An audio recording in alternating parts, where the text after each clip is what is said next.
Hey, what's going on, everybody? This is BMT coming at you again with another live with my host, who is definitely no stranger to controversy. Lord knows she's definitely not. And neither am I. We definitely go ahead and do the topics that you want to hear because that's our job and that's what we're here for. We ask the hard question because they're not easy. They're not supposed to be easy. And we like to get people to actually start thinking about these things. So, with no further ado, we're definitely going to be hanging on the war drum for this one. This is something that Michelle and I had. We have an ongoing lively debate about this one with our talking points. So there's no vitriol. It gets pretty heated. We do have fun poking at different stuff, but we definitely are here to set up and do this one. I also want to give a special shout out to the Ebony Star Network. I was listening to their stream that later on that night, and it was something interesting to hear. But I definitely wanted to go ahead and do this one. I definitely want to go ahead and do this one with Michelle. So the question that's coming up, and that I think is going to be a pretty interesting one. That if y'all want to take at it, I'm going to definitely do it. But I'm not going to drop the link because people get long with it. Not yet. Why do modern black women push against black controlling the home? I got to put black men controlling the home. I need to go fix all that. Oh man, I need to go fix all that. But go ahead. That is pretty much a question, and I was very curious about it. Why are modern black women against black men controlling the home? So I wanted to pass it over. And the show gets first take dips at it for her synopsis. Please. See, Go ahead. this is okay. This is my issue. Okay, you said why are we against black men controlling the home? Like as in, um, baby, when I come home, this is your schedule. I'm your boss, and you got to clock in and clock out. I need the dishes done by this time. I need the clothes done. This is where I like the clothes folded. Women don't want another job. They don't want to have to go to work and then come home and deal with another master. Like the Bible says, a man cannot serve two masters. Either love one and hate the other one, or hate them both. So wait. So, So you're saying a man can't serve two masters, but literally your first job is the home, just like it's my first job is the home. How is that literally What looked is in your that first like job? What is your first job in the home? What is your taking care of first the job home, in the home? taking care of the How home? do you? What does that mean to you when you say taking care of the home? What does that mean? Because I had this real life conversation with a brand new dad. Brand new dad. Yeah, He but he said, has "I no. want He's a brand, no, but no, you're no, talking to a brand new. You're talking to a brand new dad who literally yes, just became a father versus a yeah. seasoned father who actually has tenure of. See, you're asking the right one. You're asking a man who has no type of experience and he's just starting out. Versus you're asking a man who actually has the tenure of experience that can I'm talk talking about. about yes, but the thing So what? about it is, this is where the breakdown. This is where the breakdown often You, occurs. That they had lived together as husband and wife for 3 years. that part of it was in his mind, hey, I'm taking care of business. And she's like, no, the only thing you're doing is paying half the bills. That's it. You are only paying half the bills. She said, I'm not cooking every night. I'm not doing cooking every night. He looked at her, he said, that's what women do. She's like, okay. So now comes baby. She is going back to work with a newborn. And he totally did not understood that she had just gotten a whole new job. She got a baby to take care of. There was already the friction of, wait a minute, I thought a woman was supposed to do the cooking. I know I'm not doing the cooking. So the nights that she don't want to cook, I'm just going to go buy some. That's the way he thought he was taking care of the family. But as she pointed out, you still expect me to clean up the kitchen after you bring the food home. I got a question. So in this whole story, did they ever talk about compromise? Did they ever talk about conflict resolution? See, I'm always hearing these stories of these woe is me isms, but I'm trying to figure out where's the these people. How old are these people? Let's ask the question. How old are these people? 40s. So 40s, and they're just now starting a home. Mm-hmm. And they don't have no kind of conflict resolution skills. No, they had conflict resolution. No, they don't. You just not told me that they don't. That is why they were talking to me, because wait, why would they talk to you? You're outside. But what? I am a licensed attorney. I counsel people who are who are thinking about divorce, separation, and child custody. So they were already at that threshold. So they were already past that limitations of literally conflict resolution. See, right there. If they're coming to you, an attorney, they're already looking at divorce. That means they never looked at or bothered with conflict resolution of solving it themselves. That's a failure. That means they never had communication. A lot of times, and again, with mental health, with so many different things, business endeavors in the Black community, we don't seek out professionals, or we do not turn to the right professional. Now, if someone's trying to start a business, I will be the first to tell them, okay, consult with an attorney, get your tax plan together, make sure you have your permits. Oh, Michelle, why I gotta do all that? You want to have a successful business? You need to map it out. What's your business plan? What's a business plan? Okay, never mind. What I'm saying is that there are people who understand, like, look, we are having difficulties. We're trying to figure this stuff out. And sometimes you need a neutral third party to just say, look, this is not beyond hope. There are little things that go on because, yes, when you do not have kids, you can look at it as a roommate with benefits. We in this 50-50.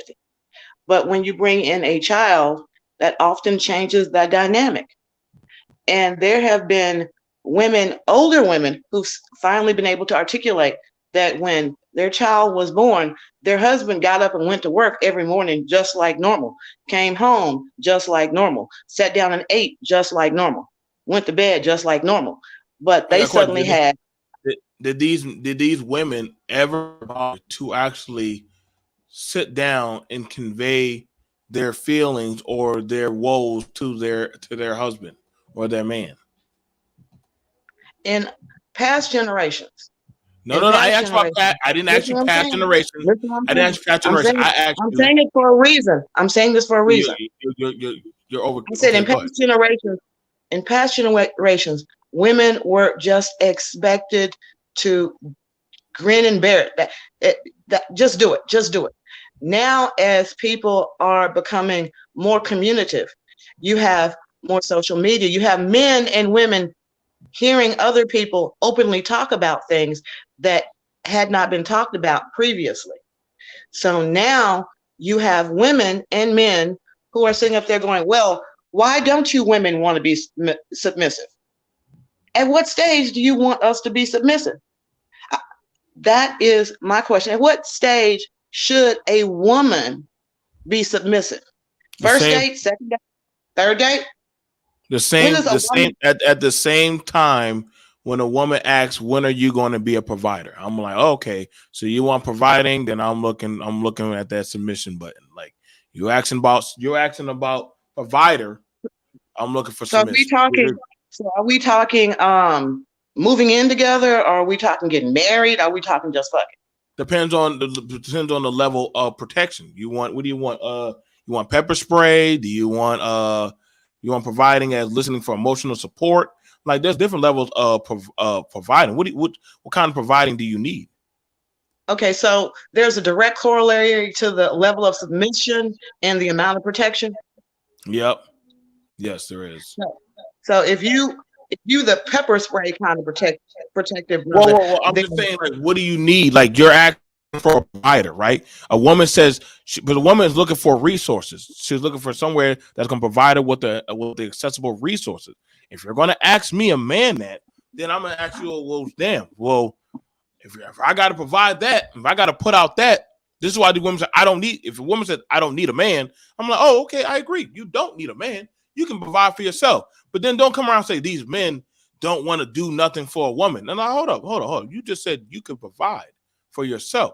So why are you asking for outsourced support if you're doing that for yourself? That's a contradictory of what you just now banging on. Can't bang on a different. What women are saying is they want the security. Oh, you know, like, well, let me put it like this: on Everybody Loves Chris, what was her first thing that she said to anyone that got on her nerves? My man got 2 jobs. She still took care of the family. She'd work every now and then, but her main job was her family. And she knew it. And she let everybody know it. And her husband was a hard-working man. He was the provider. She did the cooking. She got the clothes together. She got the kids together with their homework. She got them in line, discipline. She was the primary disciplinarian. If the father had to get involved, then the kids had really messed up. So when women say, you know, ideally, what would we like in a husband? Father to our children. Yes, if you get to that point in time, yes, there is a level of submission, but that nobody is blindly submissive. People have feelings. I would agree with you on that. Nobody should be blindly submissive, but you cannot say, or you can't say you want a level of security without having to pay into a certain amount of fee.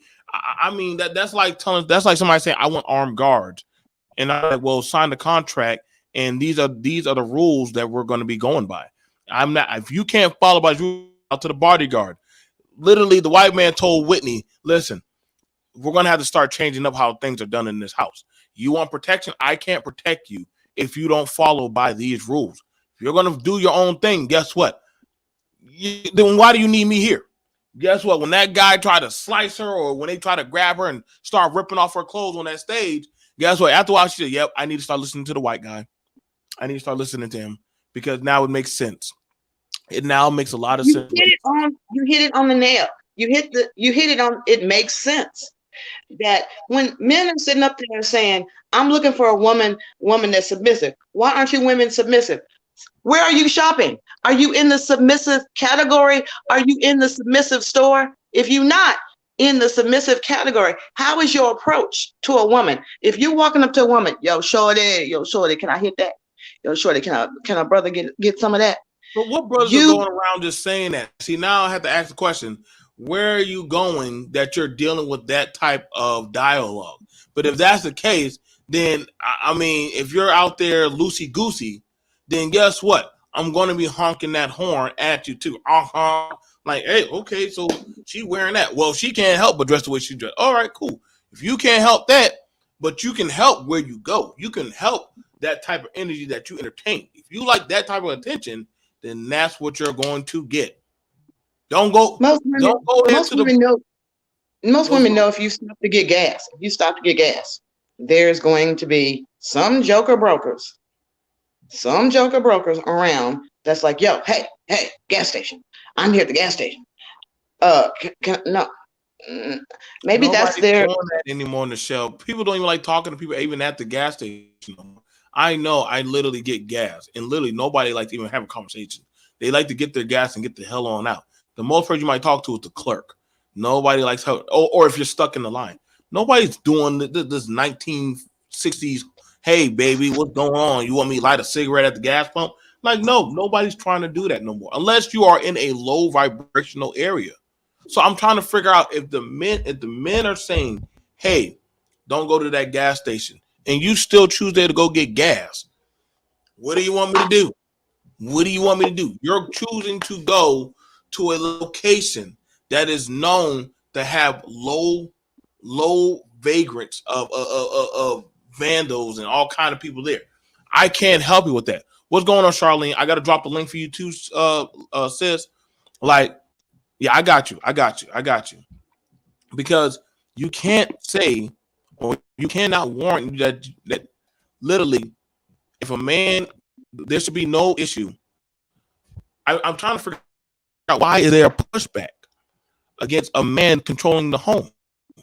You keep saying controlling the home. Women are not. Why is that bad to say that? Why is that bad to say that? Women are not. Listen to what I'm saying. Women are not pushing back. What women are saying is very simple. With your seasoned self, when I sit up there and say, in the man's mind, everything was fine. He didn't see what the problem was. The problem was she did not want to cook every day. His mindset was, okay, fine, I'll just go and eat out, get us some food to eat out. Right. He didn't understand that irked her too, because it affected their mutual finances. That at some point in time, if you are used to having a roommate, you go from having a roommate where you guys, hey, we'll split this stuff up together, to getting to the point where you get used to being taken care of. You get used to get taken care of. And that's why women are saying, all this submissive bullshit gotta go. If we in this 50-50, we in it 50-50. That's the pushback that you are hearing. We are in this 50-50, or don't be sitting up there talking about, submission, because if I'm your partner, I'm your partner. We might be 60-40. We might be 51-49. But if we're going to have these discussions, they need to happen early on. But what often happens is marry in haste, repent at leisure. We get together with somebody, start bumping nasties. You don't have any ground rules together. You don't even know if you're monogamous at first. Then you wind up moving in together. Was it thought out? Did you move in with him into his place, or did he move in with your place? I see a lot of homosexuals going on. There are guys who have sex with these women because the women have a house. And then once they move in with the woman, there's a sense of, okay, now the nigga's trying to take over. I had this house functioning, and now he's coming in to take over. But that should have been a conversation they had in the beginning. If you want a submissive woman, what do you consider a submissive woman? She fixes your plate before she serves the kids? Is that what you really need? Okay. So let me go and get Charlene. Well, Charlene saying, shout out to Charlene. Y'all did a really good discussion last night, Charlene. You can always catch them on the Ebony Star Network. Dame Frankie, Charlene, and the Black Knight, always doing some really good conversation. Y'all can check them out in the afternoon. You can usually catch them. I think they do 2 shows. And I'm not gonna lie, Charlene just had me just fidgeting. I wanted to shake the crap out of her, but it was a really good discussion. What's going on? What's came up here? I'm like, dude, you knew I had to do. I wouldn't off of our show from yesterday. You knew it. I wouldn't be BMT if I wouldn't have done. Listen, I don't think y'all know sometimes when y'all have a good topic, but y'all don't. But y'all don't say, hold up, write that down, Dame. This has to be a topic by itself. And I welcome it. I welcome it on the female side, but I really want to hear what y'all have to say. But this is something that I know me and the Attorney Michelle were already banging on. And then after they came back up again with Mike and y'all. So now I ask the question, why do modern Black women push against Black men controlling the home. Okay, Charlene? so from that show yesterday, right? I Yes. I told the guy, like, why do you need to say that you need to control the home, and you already got the control. You're a male and you're in the house. When you put that statement out there, it seems like you don't have control, and that's when people get wary of what you're saying. Like, what do you mean? Control of what? How? Like, what are you talking about? Explain yourself.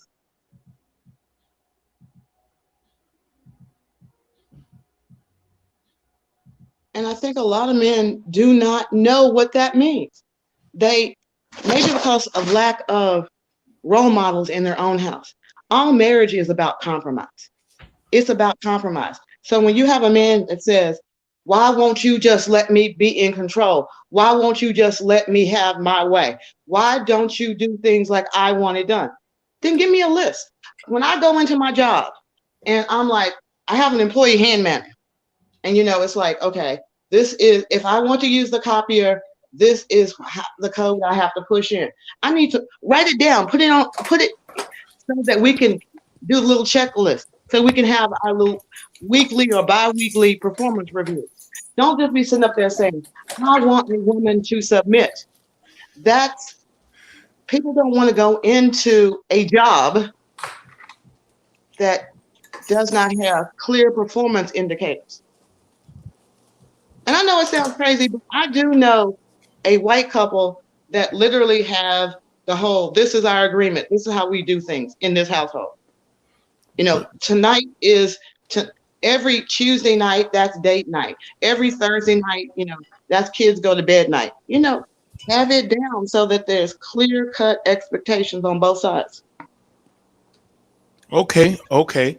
We're also joined here by one of my favorite.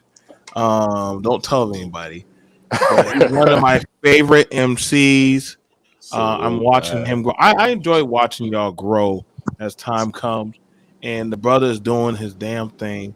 I remember when I first started seeing him um, drop some music and some beats, and literally make some really good punch. The man got jabs and puns for days, and has some. He's really good at articulating himself. But we're joined here by the one, the only HB2N, Salute, one of man. an amazing good battle rapper, as well as a good or an amazing linguist. Brother, welcome. We Thank also you, have the man. Honorable Charlene attending the show. Definitely starting to fill up slowly. Shout out to Perfect Blackness. Y'all have men coming in as well as women. So make sure you Mhm. hit the like and subscribe and check out these channels. So you already heard the topic, brother. It's literally shout out to Charlene for this one. Why do modern black women push against black men controlling the home? Brother, take it away. I think they push against it because black men specifically, we are not we, but a lot of black men, they talk about it too much. I don't think I don't think a real man, he wants to control anybody but himself. And that's the whole point. You can never control a woman, and a man should never want to control anybody. Like we they say we were enslaved for like 400 years. Why would you want to control anybody after that? So I think it's because a lot of black men, they have low self-esteem, so they think if they can control a woman, they're you know it brings them validation. But as a man, you got to be able to be validated yourself. You don't want to control any woman. And I think that's the whole point. Women don't want to be controlled. Women want to be led. That's why they can go to a 9 to 5 every day and listen to some, old white guy. Because he's not trying to control her, he's leading her. She could leave whenever she wants to. And she knows that her position is going to be filled just as soon as she leaves. And I think that's the only type of control a woman wants to be under, is a control that she can walk away from anytime she wants to. And as men, we got to be, we got to let them. If you want to leave, leave. It's not that serious. But a lot of these men, they put their whole soul into these women, and when they leave, they become soulless. And I think that's really the crux of a lot of men these days. They don't feel validated unless they can get a certain type of woman, or they can control a certain type of woman. That's why there's so many of these, red pill guys telling them that you gotta have this type of money to get this type of girl. In reality, man, when I was in college and I was eating eating noodles on food stamps, that's what I was getting the most coochie. I didn't have nothing, but now that I got some money, now I got some savings, it's more about, me just controlling myself, and that's the only control I'm looking for. If a woman wants to follow, she's gonna follow. But I would never want to control any woman. And especially like if I ever had a daughter, I wouldn't want some man to control her. I would want her to, look at a man for what type of man he is, not that a man, needs to have control. So I think that's the reason why. There's a lot of insecure men out here that think that if they can control a woman, it validates them as a man. In reality, that's not being a man at all. That's basically being a slave master. No. Right, and they want control. Hold on. Can I go? No, you can't. No, I can. Yeah, I can. Yeah, I can. So I want to say this. Because listen at the topic. Black man controlling the home. Controlling my home. My home. Controlling my home. My home. My rules. My standard of living. I didn't listen, woman. If you want to leave, be at peace. There's the door. Get out. I ain't stopping you. But you can't listen. I hear no pushback when a woman says, "This is my home. I pay the mortgage. We out here doing these things." I didn't hear the pushback like that. I said, "Okay, you're right. That is your home. That's your apartment." So now when a man says, "Hey, I want to control the home," why is that? Whoa, we're going into slavery. Then stay your ass outside. No. It is, you forget that a lot of us have the traditional family values where the man is the head of the family and the wife is the head of the home. Hold on. Look at that paradox. What you said. I'm the head of the family, but I'm not the head of the home. How does that work? You can't. No, in some cases that is true because the woman runs the household. The man works and essentially brings home the money. The woman is at home taking care of the kids and making sure the food is cooked and the laundry is done. And everything is put in place. When the man is where, Charlene? When he's at work. Okay, so when I'm at work, of course, the other adult, and we're also doing here about the Honorable Art and Style TV. When I'm at work, yes, you're my woman. You're supposed to be handling what I'm not, what I can't. The two eyes are better than one. So you're going to be doing that. I don't get why is there so much fight about me as a black man. Y'all be saying y'all want us to stand up in the community. You want us to start protecting the women. Hold on, wait. But then when it comes time for me to say, I want to control my home. But why do you need to say that when you already got it? Wait. Every other group of men get to say that, but when they don't say that. They don't walk around and say that. You don't think the Latino man don't say he don't control his home? He doesn't walk around and say I control my home. He doesn't do that. Does. He projects and he does what he walks in his masculinity. Black man says that's sin. BMT, bro, like listen, there are a lot of, and unfortunately, there are a lot of black women that really just don't care about black male leadership. They're not gonna follow you whether you got $100K in the bank or you controlling they're not gonna follow you regardless just because you're a black man. So, but I'm not. But HB, I'm not trying to listen. When they be saying that stuff, when they be saying that, I'm not out there trying to play Cape Crusader and running the hoods and save them or wherever they at. But it just, I got to give it to Art and Style. It just amazes me. Every other group of men get to say they controlling their home, but why I are there don't hear that. Latino men get to say that? Arab men get to say that? The white Do man they definitely. You see him say right that? now grabbing guns right now, walking the street, but he want to control his home again. But why He does a don't black say man? that. He just goes and he gets a gun or he does what he needs to Oh, okay. do. So do we have to go get radical and start? Like, it amazes me, No, the black man. I have to get permission from. nobody's saying you don't need permission. You just walking in masculinity and we respect you. No, That's no, it. no. That is a farce. Black men do not really get respect like that, even amongst their own people. That That is is not a farce. true. That is You a that know, is. people respect you for what you stand for and what you do.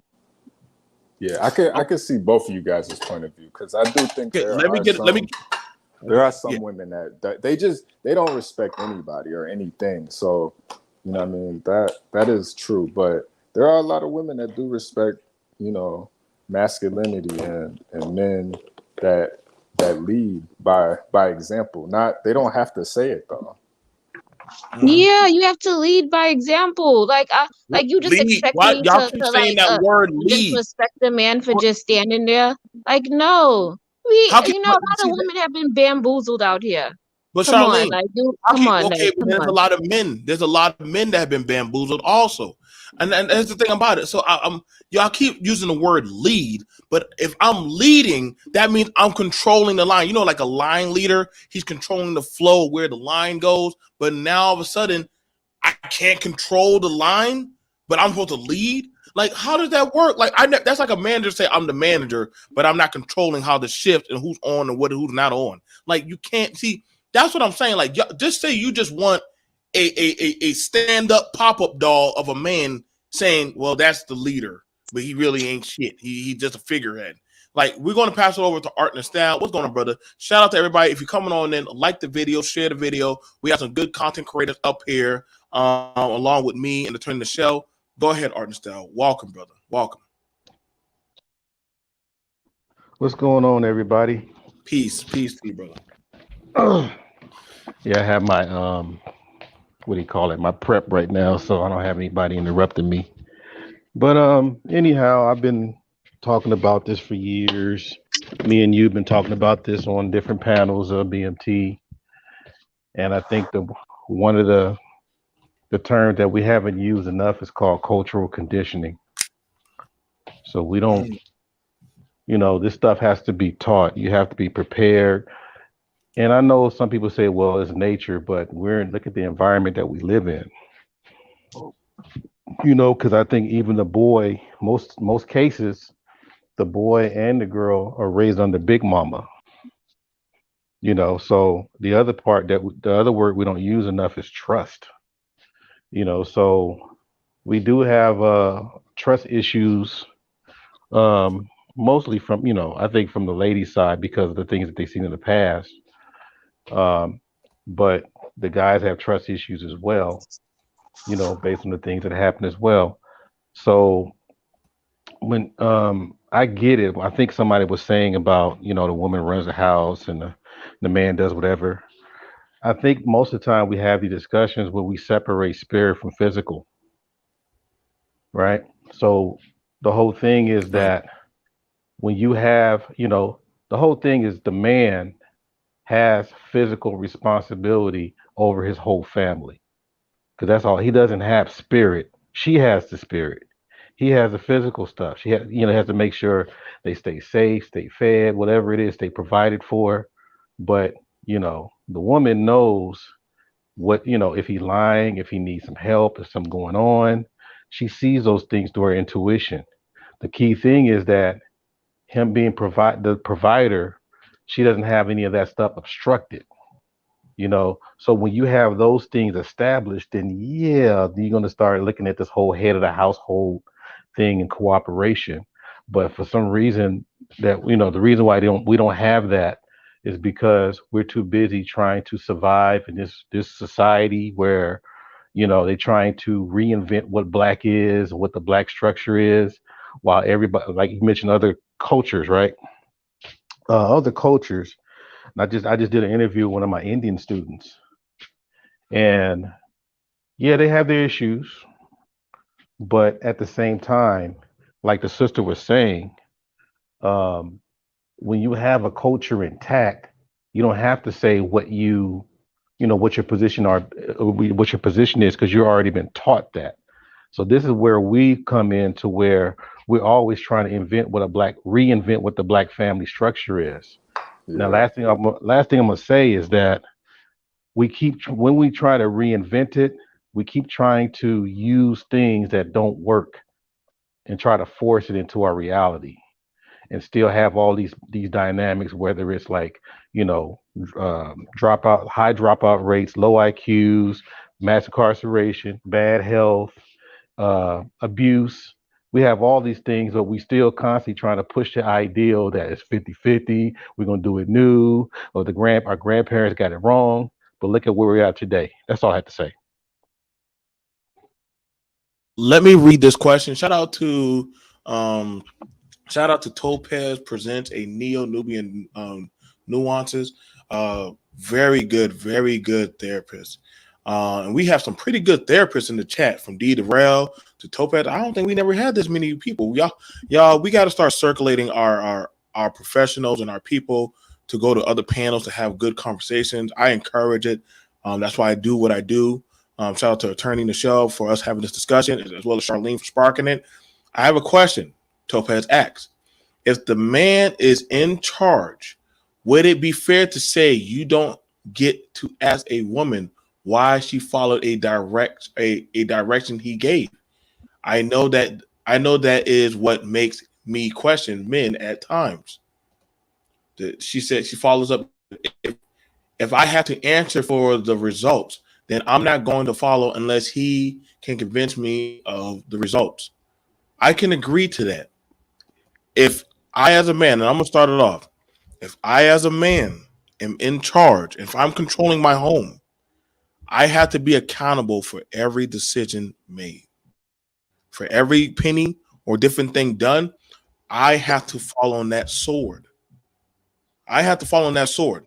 See, when they come to that door, 9 times out of 10, if there's a man in that home, law enforcement is going to go talk to him. Say, hey, what happened here?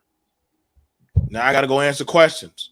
I have to go start doing discernment. If things go wrong, they're going to ask the man, so what happened? Respectfully. I don't understand, why is there a pushback of me as a man? If I'm to be accountable for every woman and child, this is why they say men, women, and children first, because as a man, I have to be controlling and be accountable for what happens to that of my environment. You can't say. But Joe, historically, due to demographics, historically, the black race did put our women and children out front. It was the children that marched down the street that got attacked by the dogs. Wait. When did black men? Hold on, Michelle, you can't just say that. When did just black men? When did we start taking women and children and throwing them out on the street to go fight dogs? Like, I need to know what time of history. Did you miss the civil rights movement? Did you miss the civil rights movement? You can't just say we just started. So now I'm hearing a whole different chronological history that black women and black children out there. That is what they are. There's still people suffering from that. There's still people who have psychological stains from that. My mother-in-law still has the dog bites on her leg. So does my daddy. So how old was your daddy? And how old was your daddy? My daddy's up in his 80s. My dad's in his 80s. How old was he when he was sent out to the food counters? How old was he? He was a man. He was a man. 18, 19? He was a 18, 19? But let me like real quickly, just to add some balance real quickly, because I understand what she's saying, but at the same time, what I gathered, because a lot of us have grandparents and parents that have done this, a lot of those children went against their parents' will. They snuck out and did these things like SNCC and all these different organizations. But you did have some people in NAACP that were a little older, but it was a small amount of older people compared to the parents. Now, are you saying that the parents are sending these kids out to do these things? There was a Wow. decision made, decision made that perhaps they would not be as brutal if there were children. They would not attack the kids. They did attack the kids. So it was the organization, but not the But they've parents, right? always attacked And the kids. wait. When did that? BMT, and that's I the don't thing. get A lot that. of black folks, they always gonna be in the past instead of focusing on the future. And the future, and the reality, like all that, it doesn't matter now. All that generational wealth, Does. we'll never be able to make generational wealth. You talk about HB, I feel you, bro. I know, Yeah. but I get what you're saying. And hang on, none let of me that wrap stuff up. matters. But, None of it but matters. I'm just saying But if that you're saying that the kids are being raised by the big mamas were the ones who came directly through the civil rights movement. They still have the scars, both psychologically and so physically. you're Big saying The there Mama are was no in amount of Jim black men Crow. trust. that She are was in Jim Crow also. She was definitely. Matter of fact, Big Mama was during slavery. so So let's that's get during slavery. explicit. So you would have said the bag lady. I would have gave you the bag lady. I would have gave you her. But I'm sorry, but my daddy and my granddaddy were out there working. They barely got to come back home, and by the time they come Yeah, back home, same, the kids were going to bed. same Kids were with going to my bed. They family too. the kids like My great grandpa, they were working. They put all everybody that in all my great aunts and uncles and stuff. They all went to college. They weren't out there protesting. They were out there working. That's It was just only a one small narrative. percentage of Yeah. black people at the beginning that participated in that. The Right. large And you majority can't. of black people are not into that. At They that were time, moving Martin forward. Luther King was not as popular as we want to believe today. Martin Luther King was hated by a lot of black preachers, and a lot of people in the black community did not like him because when he would come to their communities, he would get the people riled up, and they got mad that he left, and they had to deal with the aftermath. And So right it's- before he was killed, There's a lot of dynamics to that. right before he was killed, he pretty much shunned the whole movement anyway. He said he moved his people into a burning house. So there's always going to be black women that are going to be stuck in the past, focused on the past instead of trying to focus on the future. And those are the ones you just gotta leave them in the past. You're not gonna be able to build anything with those women. now. But we're So doing there that. first of are all, so can I? there First of are all, So there are women I that think Let's have people. order. Let's have though. order. Let's have order, y'all. Let's have order. Let's have order. Okay. Let's have order. So Let me I get. was gonna Go I was gonna ahead. say I think a lot of women like that whole control dynamic.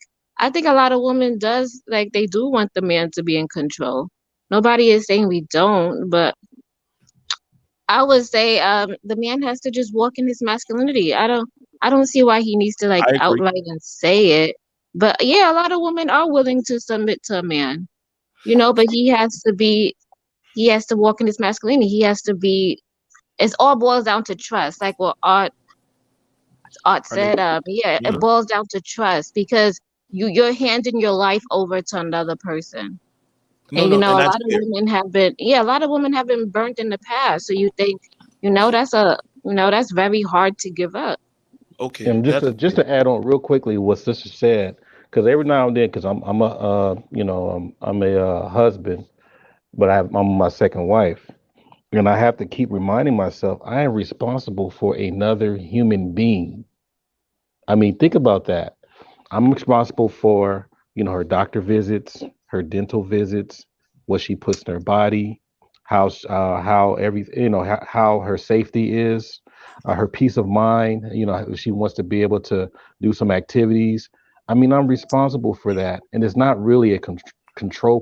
I mean, this might be another word for it, but the whole thing is that if I don't keep up those responsibilities, then basically it'll mess the whole thing up. You know what I'm saying? I mean, the fact that some things that she's wearing, I bought it.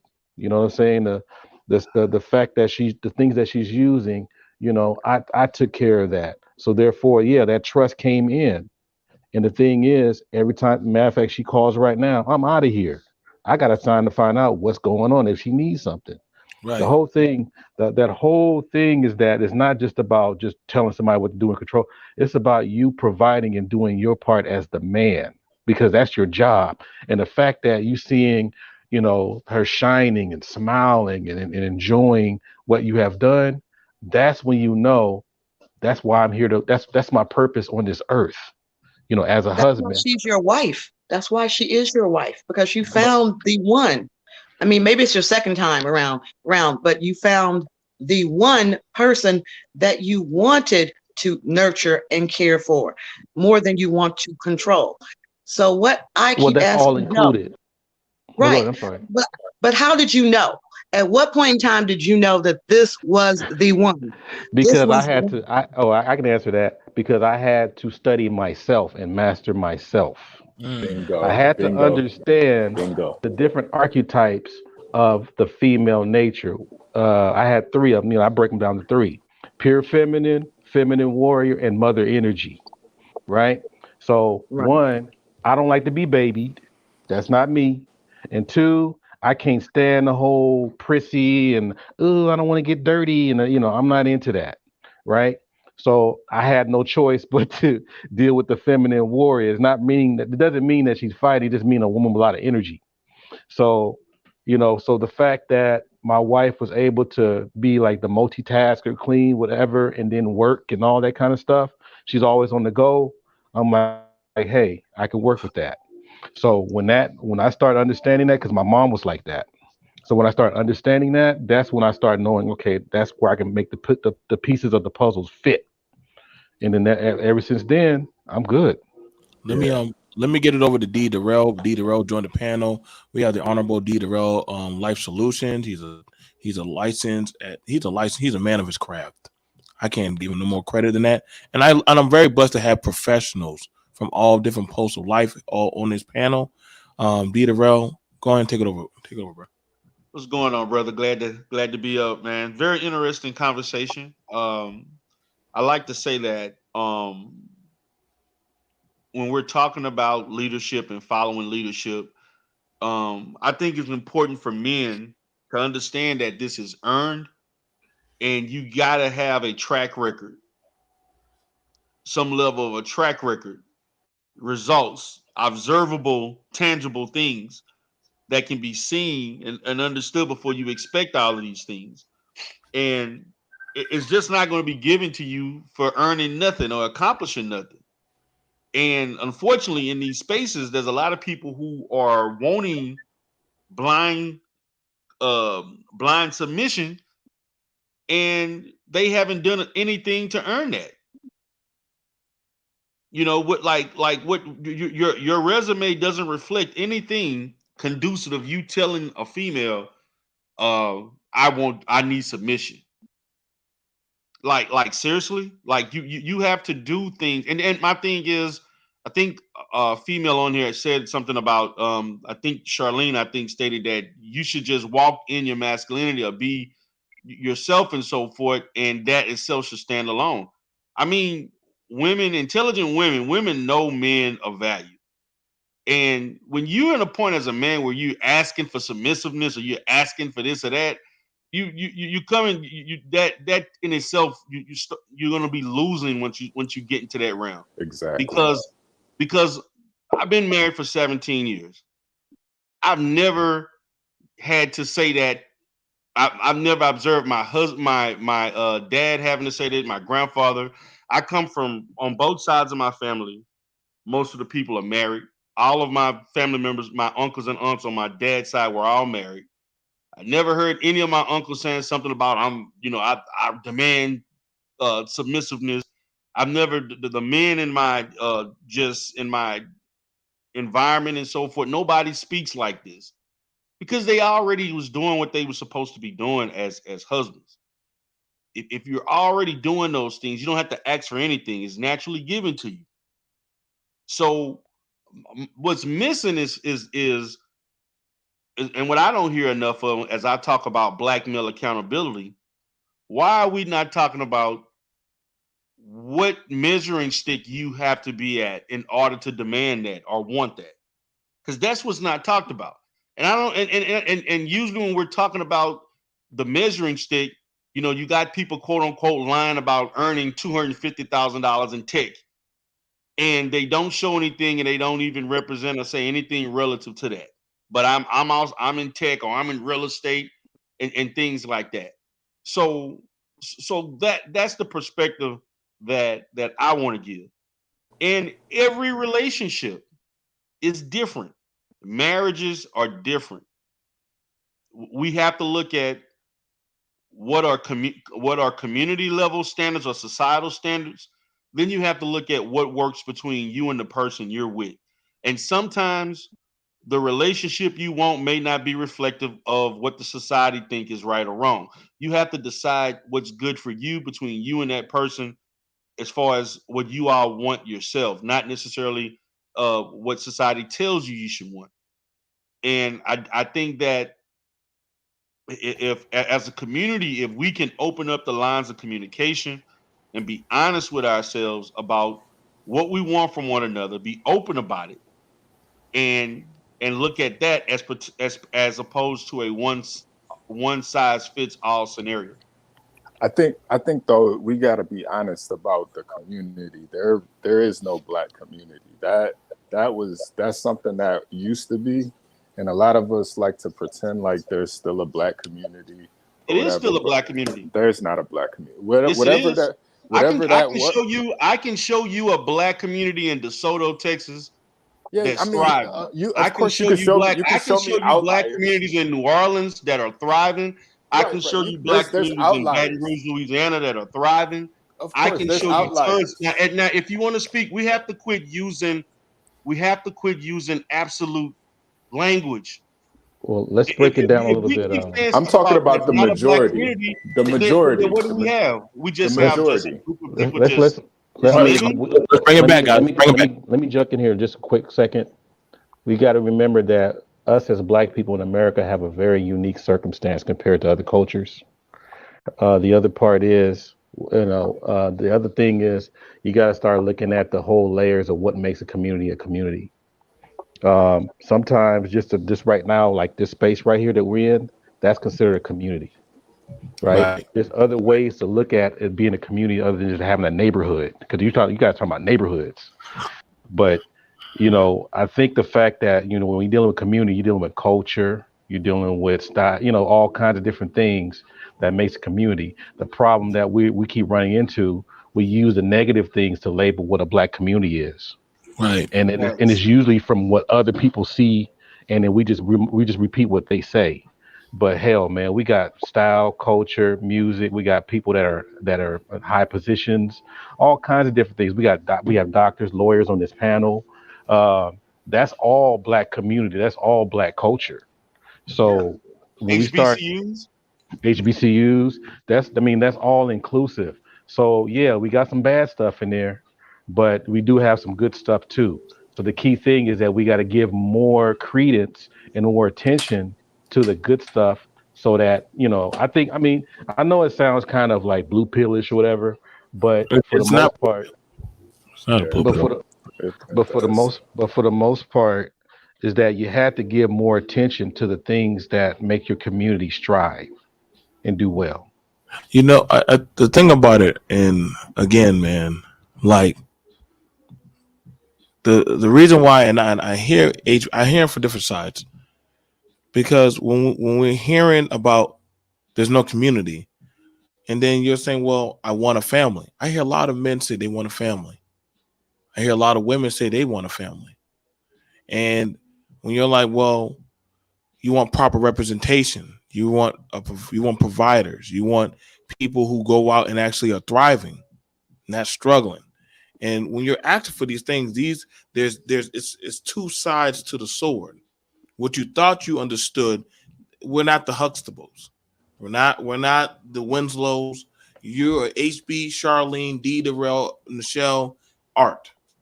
And so what we thought we understood about family, understand, and mind you, we came through different waves of the of America forming. And so in that, you're trying to take different pieces and put together a puzzle. Exactly. And you're doing the best you can. And so for me as a man that never really got to see true black authority and say, well, I will go build something in my image, and something that is proficient for me and my women and children. Now, I'm willing to lay down my life and die for that, but I wanted to be by my own design. I didn't say, well, woman, you got to be my slave. I never asked you to be a slave, but I also asked you, hey, I want you to trust in me that I'm going to lead you through the fire. If a mob is coming after you, I'm not asking, hey, woman, hold down the line while me and the kids run into the swamp. No, I'm going to stay and fight. Y'all go into the swamp, run. But see, you got to have that line. And see, the thing of it is come down to trust.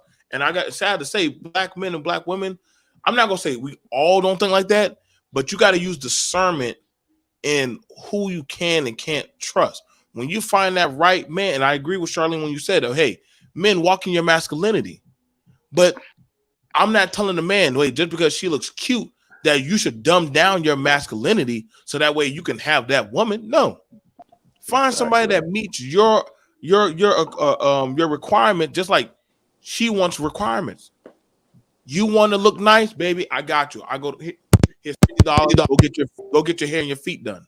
And BMT. That's for your wife. I'm listening to you, brother. You are married. But if a man, no. You are not. The question is, why are women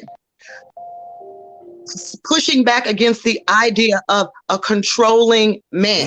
No, a black men controlling that was the question. Home. Black men controlling the home.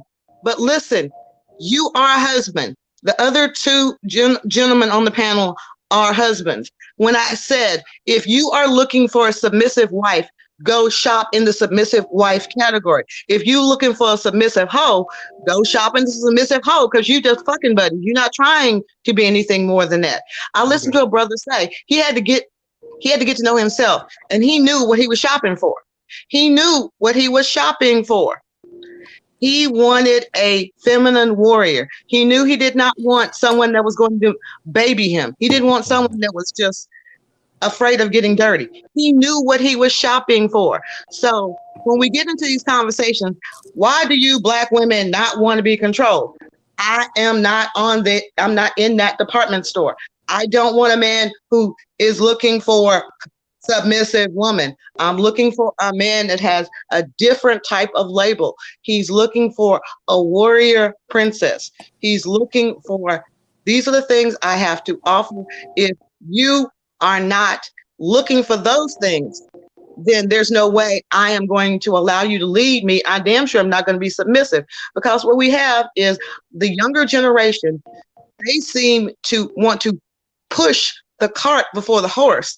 And it's like, yo, that's my woman. Why is that your woman? Yo, we fucking. Y'all in college. That's your woman. Yeah. What y'all gonna do after college? I don't know, but that's my woman. But they're filling each other out. But you're judging them, but they're filling each other out. Because I promise you, if somebody would have stepped to his girl, that boy would probably start swinging on that dude. See, you don't ever include that there's a lot of boys that will fight for their gal. For their hey, bro, you talking to my gal like that? Is that always wise? Is that always wise? I mean, wait, hold on now. 1 minute you want the man to be a protector and show the aspect of, hey, I love this woman, I'm gonna defend her. But now you're saying, well, is that wise? So, which at what degree? Because she's literally falling back and letting the man be a man or be a man, but you got a problem with that. That's called courting. You're trying to tell people, you're trying to dominate how people should maneuver and act. Now that's kind of fraudulent right now. Because no, it's not. It's again. Has this young boy, girlfriend, fiance, wife? If a man is defending that woman and she's falling in her lane, why is there a pushback that he's controlling the atmosphere? Why is that a problem when a black man says that? No, what I'm saying is that there are times in a young man's development, just like a young girl's development. I have 2 kids in college plus their roommates. Yes, what I hear from the young men that are entering the dating sphere, they are now at the age where they can get married. What you waiting on? They have not learned to date with precision, to find a partner. Right now, they just about having fun and playing house and being in control and showing I'm a man. But at the same time, if you're at a club, you do not, oh man, he disrespected my girl. That's not the kind of protection women want. So, Yeah, okay. I agree. So what do you call the young girls these days? What do you call them? Most of them are young thoughts. girls. Most of them are dots. Okay. Yeah. Okay. Most of them are dots. Yeah. Most of them are. All right. So young man ain't in dating phase, young girls in thought mode. Okay. So we glad we understand where they're at. It's we got to be honest on what it is. Like there was a time where women were virgins and men were picking virgins still. That ship has sailed. When was that? Yeah, I mean, they talked about it in the Bible. The Bible. No, I had line sisters that were virgins when they got married. I had line sisters that were virgins when they got married. Listen, that's always the minority. That never be the average. But listen, what does a woman really have to offer besides that? Though? Okay, so what about the men being virgins? I totally agree. I agree. I think. Were you a virgin? No, and you got married. Like how long were you a virgin? If you want that standard, then you also have to be the same. There's way more to life than just sex, and I think a lot of black men, that's all we focus on. We think that dating and all of that is important when really being a virgin doesn't qualify you to be a good mate. No, it qualifies you as being a good man because all it basically just said you showed a certain period of restraint. That's all a man is a person that's showing restraint. That's literally what being a man is. I don't think it's more than that. Listen, I knocked down a lot of women. That doesn't make me a man. That doesn't make you a man. I think a real man is gonna wait till marriage.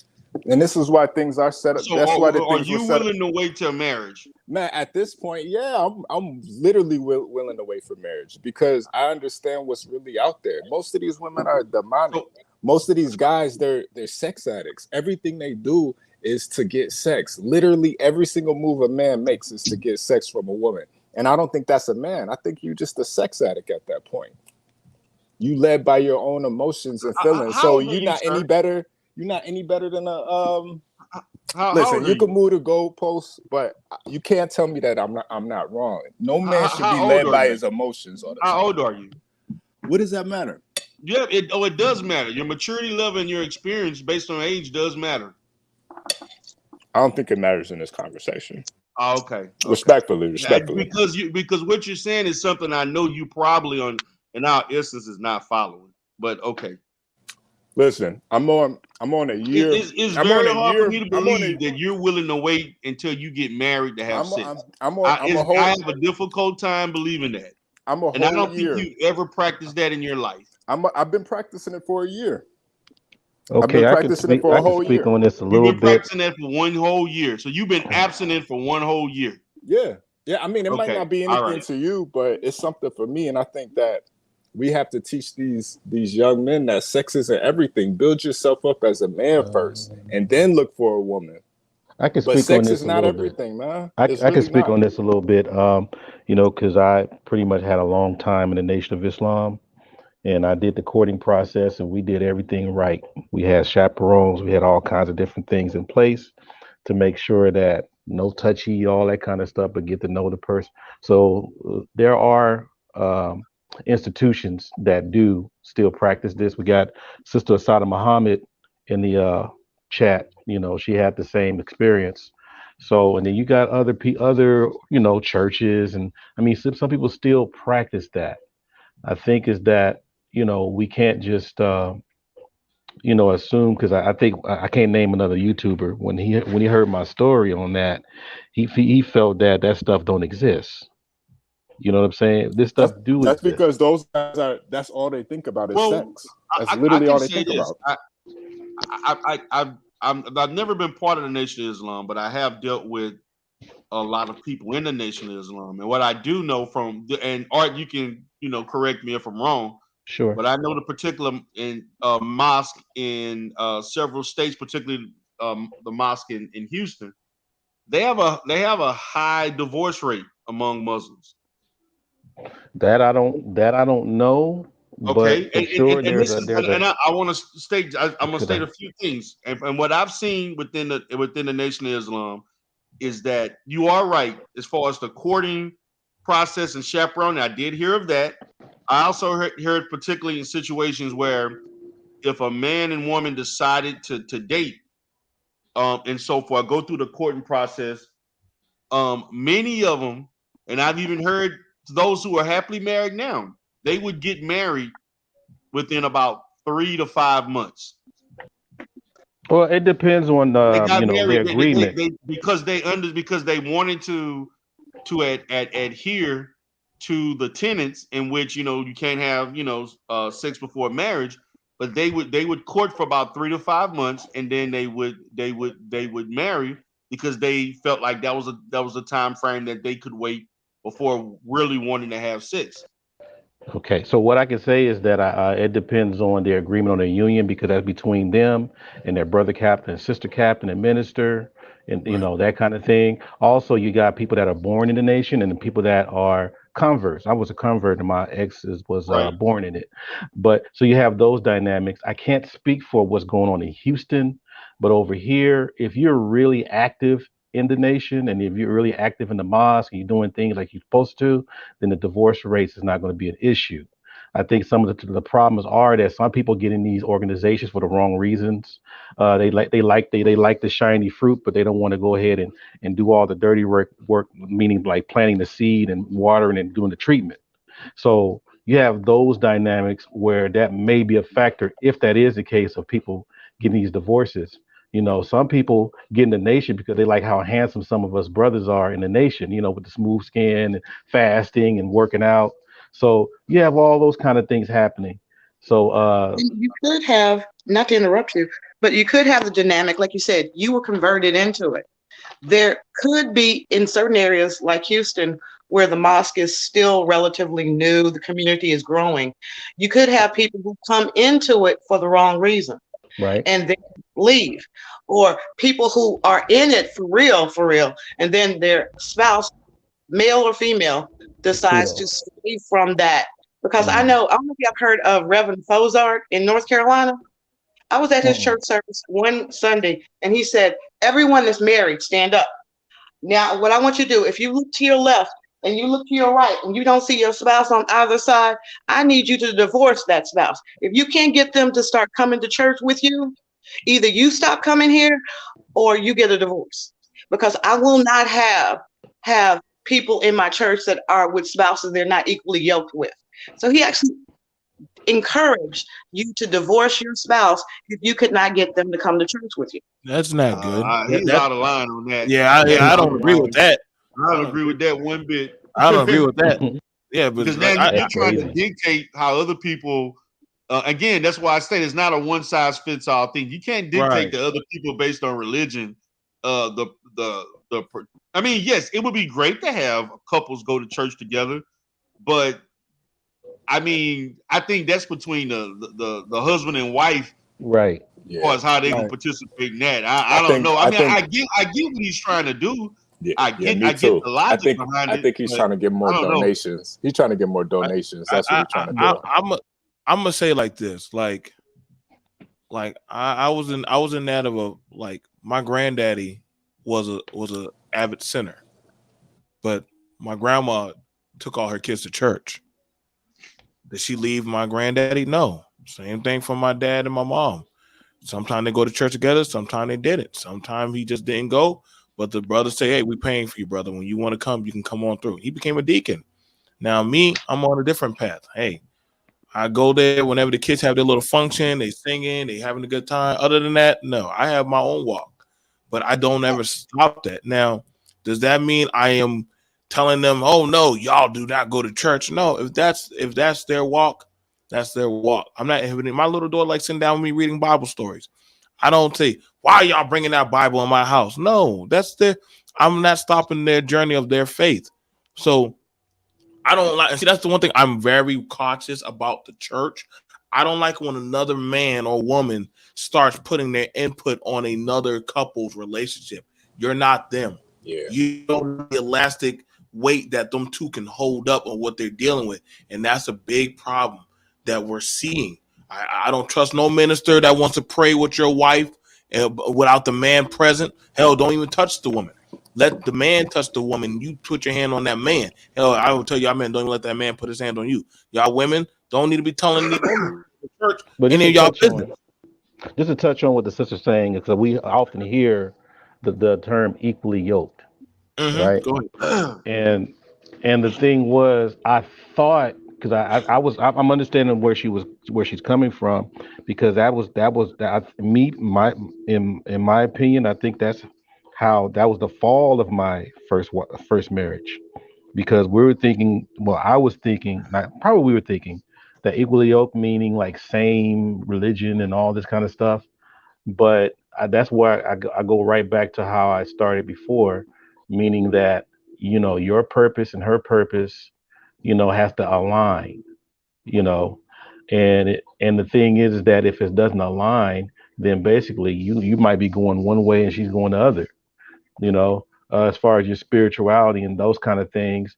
You can, like, for example, we got people like, I can go with the mosque. You got people in the mosque that one is a Muslim, the other one's a Buddhist, but their spirituality is so strong to where they're still compatible. You know what I'm saying? So I think sometimes we got to go a little bit deeper in the whole equally yoked, besides just using church or even mosque or whatever. I think one day, hell, we might have to have a panel about that called equally yoked, just to see how we put it together. I will honestly say Black people are as a collective, not an absolute, but as a collective, we are the one group that will allow interfaith marriages. We actually encourage our kids. We say it doesn't matter. Whereas my Buddhist friends, you are going to marry a Buddhist. You are going to select from the Buddhist that you want. If you're Jewish, my girlfriend had to convert to Judaism in order to get married. I would think white people are more like that than Black people. Yeah, they're more interfaith. White people are. Yeah, white people are actually more like that. Like we love us some Jesus. Yeah. White people, you're gonna have a hard time. You're gonna have a hard time as a Black person bringing a Satanist to your house. Listen, that family gonna be like, what the hell? No, send it back. That's the only thing. Yeah, that's the only thing we won't tolerate. But we're very, very tolerant of everything but Satanism. But then again, with all this Illuminati shit coming up now, I think we're beginning to tolerate that too. So, Michelle, I got a question for you. In regards to the church you went to, like, even like, what type of church was that? Like a Baptist church or non-denominational? One of those. The one you went to in North Carolina that you were referencing. It's aligned with the TD Jakes Ministries. There are non-denominational churches that pretty much get a seed money from, So I'm saying that it's not like they call themselves interdenominational. Okay. So TD Jakes is not exactly a Baptist or a Methodist, right. but he's Father Stalin, TD Jakes, what's the brother's name down in Atlanta? Creflo Dollar. Creflo Dollar. They have a network of mega pastors, I should say. Right. The only one that I know that's denominational is Dwight McKissick. And I've been in Dwight McKissick's church where Dwight McKissick went on his wives, y'all need to submit. Are there any questions? Attorney Michelle, I see you had your hand up for a question. I said, is the level of submission directly correlated to the amount of income that we contribute to the household? The next sermon was my wife, my partner. He said his wife looked at him. When I asked that question, because she ran the school, he ran the church. You can be partners without, I'm the man, I'm in control. Well, what all are you in control of? I mean, I have literally seen some men, but they shopped in the, I want a submissive woman. I got an Asian woman out because they are more submitted. He knew that when he went and got this woman, he wanted a submissive woman, and he wanted her to iron his drawers. And I know this because I hired her as my assistant, and she was cramped over one day. She was old. She just couldn't walk. And I'm like, girl, why do you got that big old diaper on? Oh, it's that time of the month. Here's a tampon. Go put the tampon in. You're getting on my nerves. My husband came over and cussed me out for giving her a tampon. He said I had overstepped my boundaries. I was messing with his wife's vajayjay. I was going to change the shape of her vajayjay. And believe it or not, Asians got this stuff called Revirginize. And you know that stuff that's in Bengay? He literally made her use that stuff to tighten her coochie back up. So I can tell you all about it. I mean, that's somebody's experience. Let me ask you this, sister. Based on the stuff that you heard in male spaces and brothers that you know, and don't forget, I'm your frat brother. You probably forgot. I have. Oh, okay, roo. The thing is that I want to know from you, as far, because I think the overall scope is, I guess the needs of a man. So supposedly in this conversation, the question is, what, based on what you heard, what do you think men really need to make them happy? I do think that a man does need a woman that's caring, supportive, and nurturing to a certain degree. But the problem with today's generation is they want that like on the second date. I don't know you well enough. I don't trust you well enough to be on that submissive side. So I think people should slow things down. I was married for a number of years, Lord help me. And what I found is the longer we got married, the more my husband would come back and tell me how his sisters and his cousins would love to have a man like him. So I think in a lot of dynamics that we have, we leave out the larger family, the influence that they have on the breakdown of the Black family. Because if your sister is sitting up here dating broke ass niggas, they coming to you for money constantly. Oh, your wife is so privileged. She doesn't realize how wonderful a man you are. The mother-in-law, I told Joe the other day, we should do a honest to God show. One of the biggest detriment to any family is the mother-in-law. And a mother-in-law that has no man is a terror. I don't care if it's your. Oh God. Yeah, third parties do kill relationships. That is true. I would agree with the third party. It is a third party. But usually third parties are usually mother-in-law, sisters, family members on that side, whether it's the man's side or the woman's side. I'm gonna drop Michelle off on the matter of fact. Have you all watched a good example of that? And I haven't watched this in a while, but I saw I was browsing the YouTube and it showed us like a 15-minute snippet of what is it, Love and Marriage, Alabama or whatever, or if anybody familiar with that, I think it's Love and Marriage. I think it's Huntsville. Yeah, Love and Marriage Huntsville. This guy, his wife, they had issues, right? And this man had a 15-minute, 30-minute thing where his mother-in-law grilling him on the man he's supposed to be, basically trying to dictate how he and his wife are supposed to be functioning in their marriage. Now, I'm sitting here like just looking at this because there's no way in hell I'm going to allow any third party to come in my marriage, and I don't care if it's your mother, and tell me how I'm supposed to be and how my wife is supposed to be, even if it is your daughter. And so to me, in a lot of situations like this, I'm going to say to men, you have to create the boundaries on that. If your wife is not going to do it, you're going to have to do it.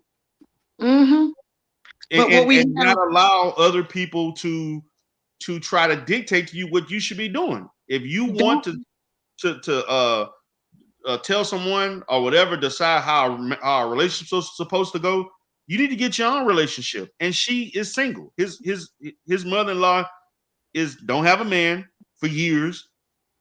It's not your place to come into somebody's relationship. But have you listened to these young mothers? I'm being honest. We always talk about all the baby mamas out there.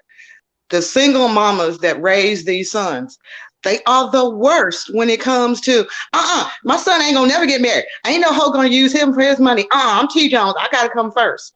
So That is the smoke. So Am I right? well, no, you're not lying, but I'm asking the question.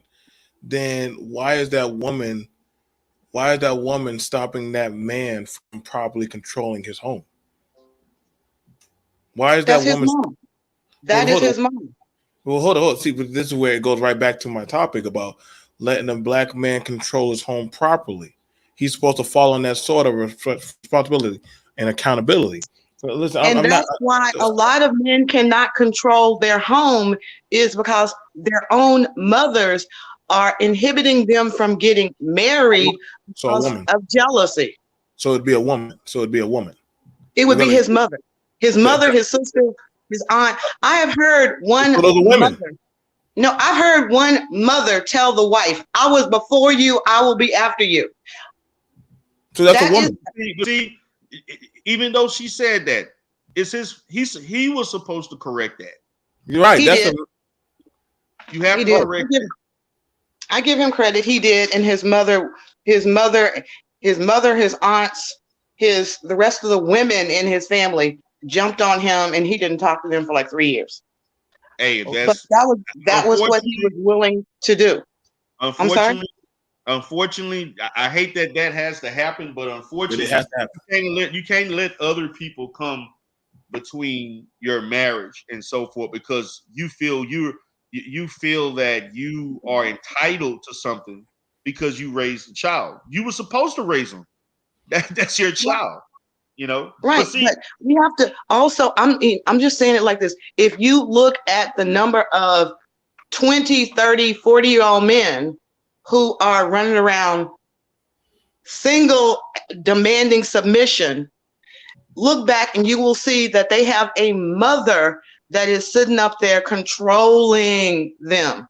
So I have seen mother-in-laws encourage their son to beat the hell out of the girlfriend, the wife, or whoever. So why don't you? Okay, so why are you keep on jumping around? Those are women trying to control another man's livelihood. Why are you keep jumping around from that, Michelle? You can say aunt, mother. Last time I checked, that has a vagina between its legs, and that's a goddamn woman. No, it's no different. It's a woman. We're not playing. It's a woman. That's why we can't organize. That is why if I sit up there and say, you women. No. Well, hold on. Women. Then that would be for the women to check the women. That would be for the women to check the women. That would be for the women to check the women. Say, hey, sis, fall back. Let him be a man. It'll be okay. If a boy falls down, hold on. Could you imagine a man walking up to you and saying, "Yo, let your son be a man"? I've heard that before. And how did you take that? I took it as, hey, you know what? You're right. But guess what? He was right. He was in a situation. Playing dodgeball. He didn't like the outcome. I was going to go over there and help him and say, hey, no, put him on the team. Then after that, he said, no, he's a young man. He needs to figure that out. I fell back, but I understood from what that older man was saying that, you know what? He's right. He is a young man. He's with the other boys. He needs to figure it out. So I'm asking the women, why do y'all gaslight and not just call out the other women and say, hey, I get you raised him, sis, but you need to fall the fuck back. That's not your place anymore. He's his own man now. Now, it's the stepmother. No, say it's the women. The women are gaslighting and neutering these young boys where they don't understand how to be men. They're afraid to take their licks. If you sit up there and just say, in broad terms, you women are working against the black man. And your women are working against your own women. Your women are working against your own women. And your legacy. Yeah, because what you're doing in essence, you're basically encouraging men not to marry other black women, which basically increases more single black women or single led as far as female led households. And it's encouraged too, for sure. Yeah. So Okay, let me it's give you an actually example. working Let me give against. you an example. It's Let me give actually you an working example. against the black family. Let me give you an That's what it's example of a really couple doing. I had. Let me give you an example of a couple I had to counsel just recently. They just got married. They spent a lot of time, effort, and money planning a wedding. This Mother's Day, the wife found out that the husband had gone behind her back because his mother is a widow. He had gone behind his wife's back and got his mother a new washer, a new dryer, new dishwasher, and a new stove. Okay. Plus replaced her. Plus he replaced her garage door opener in the whole system. He said he felt that as a male, it was his duty to take care of his mother because that's what men are taught to do. He has been his mother's he's his mother's only son. That is his duty as a man to take care of his mother. Okay. So my But question is, could he afford to do what he did? Number one, being that he went behind her back. To me, I also look at this relative. Could he afford to have bought all the things that he did to the level that he did? well, he paid. He's an engineer. He did it. So he I can mean, afford it. Okay. Now, did she understand the nature of their relationship and what he did financially for his mother before they got together or while they were dating? Because if he was doing things similar to this prior to them being together, he probably was not going to stop doing this once they got married. I will, in his defense, I will say that she recently during the COVID became a widow. So the man that she had been dependent upon beforehand is now deceased. Question is, So, why would he sneak and do this though? I'm Yeah, curious. that's what I'm saying. That's what I want to know. Especially if he can afford it. well, I gathered from talking to the mother-in-law myself, it was kind of like one of those, I just want to see if will do it. I just want to see if I'm still number one in his life. Control. Yes. That A when I tell woman people going against another woman, ain't that some shit? when I tell people how they met, I said they were the only single people on a Mother's Day cruise. Both of them took their mothers. She Okay. took her mother, and he took. Both of the women were married. They had husbands, but they were on a Mother's Day cruise with their mothers. They dated for 5 years before they finally got married. Unfortunately, last year and a half ago, the husband died of COVID, which I understand changes the dynamics. But you do have a tendency among mothers. I have friends whose sons are getting into the dating market now, and they are adamantly, they will never ever like any girl that he dates. Okay, I They can will. speak from that a little bit. A little bit. Maybe a lot, I don't know. Just to remind people, my mom was she passed, but while she was living, she was an educator, and she was all about this whole thing about professionalism. So, yes, like a lot of women that I brought, home just to, meet or whatever, there was something wrong with them, right? The one thing that I think she was spot on was about my ex-wife, but I was into this equally yoked thing. So that's what the time, but I should have listened to her.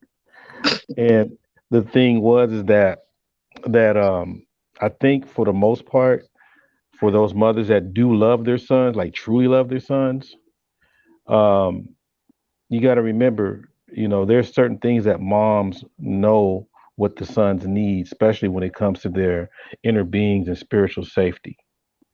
Now, when the mom kind of sees that the new woman or whatever don't really have that inside of her, and she's not really saying the right things, for the most part, she's going to give her hell, or she's going to keep poking to see whether or not if I can trust you where I don't have to like bail my son out just because you want to do something foolish because I don't know you well, right? So those things we got to take consideration as far as the overly mama's boys. That's another subject. But I think on that side, as far as mothers per se, I started to understand that after my divorce. Yeah, how can you let a man, how can you submit to a man that's still submitting to another woman? Well, I don't even know if it's submission though. That's yeah, I the don't thing. think that's submission. Like that's all. Like y'all got it confused. Listen, if I honor and respect my mother or my dad, that's not me submitting. That just means, hey, I love my mom. Listen. If my mama says, "Hey, son, can you come by and cut my grass?" I'm gonna go cut her grass. That's my mama. I'm gonna go cut her grass. I don't know why there's this vitriol of, oh my God, you cutting your mama's grass? Well, God damn it. If you got old enough and I couldn't do it, and I say, son, come cut your mama's grass, our child is going to come. That's called a household. That's called a culture. That's called a family. There's nothing wrong with that. That means he honor your mother and your father upon your days will be long upon earth. No, that's totally fine. But y'all forget what a T-Joan is. Y'all forget a T-Joan. Well, no, I don't, Michelle. What is this thing with this war on stepmamas with you? Stop it! Stop it! Not a war. It is not a war on. It's not a war on stepdaughter, mother-in-law. Like I told my daughter, I said that bitch that is married. There you go. There you go. Whoa! No. Let me come out of you. I had to sit up there and tell her this. I said, baby, you and your boyfriend have COVID. Y'all have COVID. Now, as a mother, I recognize, okay, let me send you some supplies over to your house because you have COVID. Next thing I hear is, Tyler, did the stuff I get there on time? Yeah. What are you doing? We're driving over to Cedric's mama's house because she said she made us some food. I said, why is this dingbat having y'all drive 40 minutes over to her house to pick up some food? Well, she knew we were hungry. Well, has she not heard of Uber Eats? I mean, if y'all had told me y'all were hungry, I would have ordered y'all some Uber Eats. No, but he likes his mama's cooking. Okay, red flag. Run. Don't walk away from this Negro. Run. Don't walk away from this Negro. Because even though his stepfather's in the house, his stepfather has had to raise 2 other kids. He's treated this woman accordingly. This woman will sit up there, feed her man, then go and clean up the kitchen before she sits down to eat. She'll put her food in the microwave and heat it back up. Praise Jesus. Is she from California? No, I'm joking. What's the problem with that? If that's what she chooses to do, I mean, that she's a different person, just looks at things differently. Yes, she does look at things differently, but I'm looking at the long term. She married an older man. The man is in his 60s. She's in her 40s. He's probably going to kick the bucket beforehand. And if my daughter is looking at this man as marriage material, that sooner or later, she's going to have to deal with a widow. And that widow is used to having her way with her son because she has sacrificed so much to bring a man into her household to help raise him. So there's a dynamic. He is an adult that is living off of other people. Yes, he is. He don't have a job. He's a vacuum cleaner salesman, and he just got his degree. My daughter makes more money than him. The shade you throw right now. I throw shade, but it's realistic. But you're throwing shade on another. Your daughter is not looking at him in the same lens as you are. No, my daughter's looking at him in the lens of, baby girl, I know it's really nice that this fool, my oldest twin just died. She met him the weekend that her sister had died. And she needed somebody to be by her side 24/7. He's done that. Thank you very much. You've done that. But when I talk to people, I'm very blunt. And I tell them, wait a minute, Michelle. No, I'm very blunt. See, when we're talking about submission, this whole conversation was about submission. So I'm personally had to deal. Michelle, you're sounding like those mothers, those mother-in-laws that don't like their daughter or son's wife. You're sounding just like the very thing you were talking to kids about an hour ago. Let me ask y'all, brothers, this question.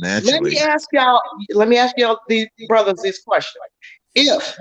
if your daughter, this is my daughter. I'm not talking about, anybody else but my daughter.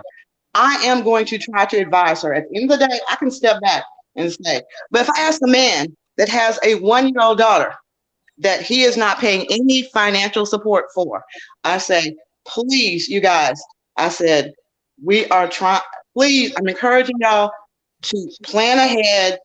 Do not, I'm not ready for grandkids. I ain't babysitting. So y'all take that into account. He said, if Tyler gets pregnant. Wait a minute. Why should they take into account something you're not ready for? Because I'm not doing it. I've had to babysit a stepmother. But that's not your place. It don't matter You if can't you're ready run for that. it or You not. can't run that relationship. I'm not running that relationship. Well, Notice how I basically said you it. are. Notice how I said it. I said, if I'm not babysitting. You are not going to have kids and think I'm going to raise them. I'm not. They didn't ask you. Why would someone have kids thinking you're did going they to raise ask them? you that? And one, are you trying to tell them they can't have children because you don't want to babysit?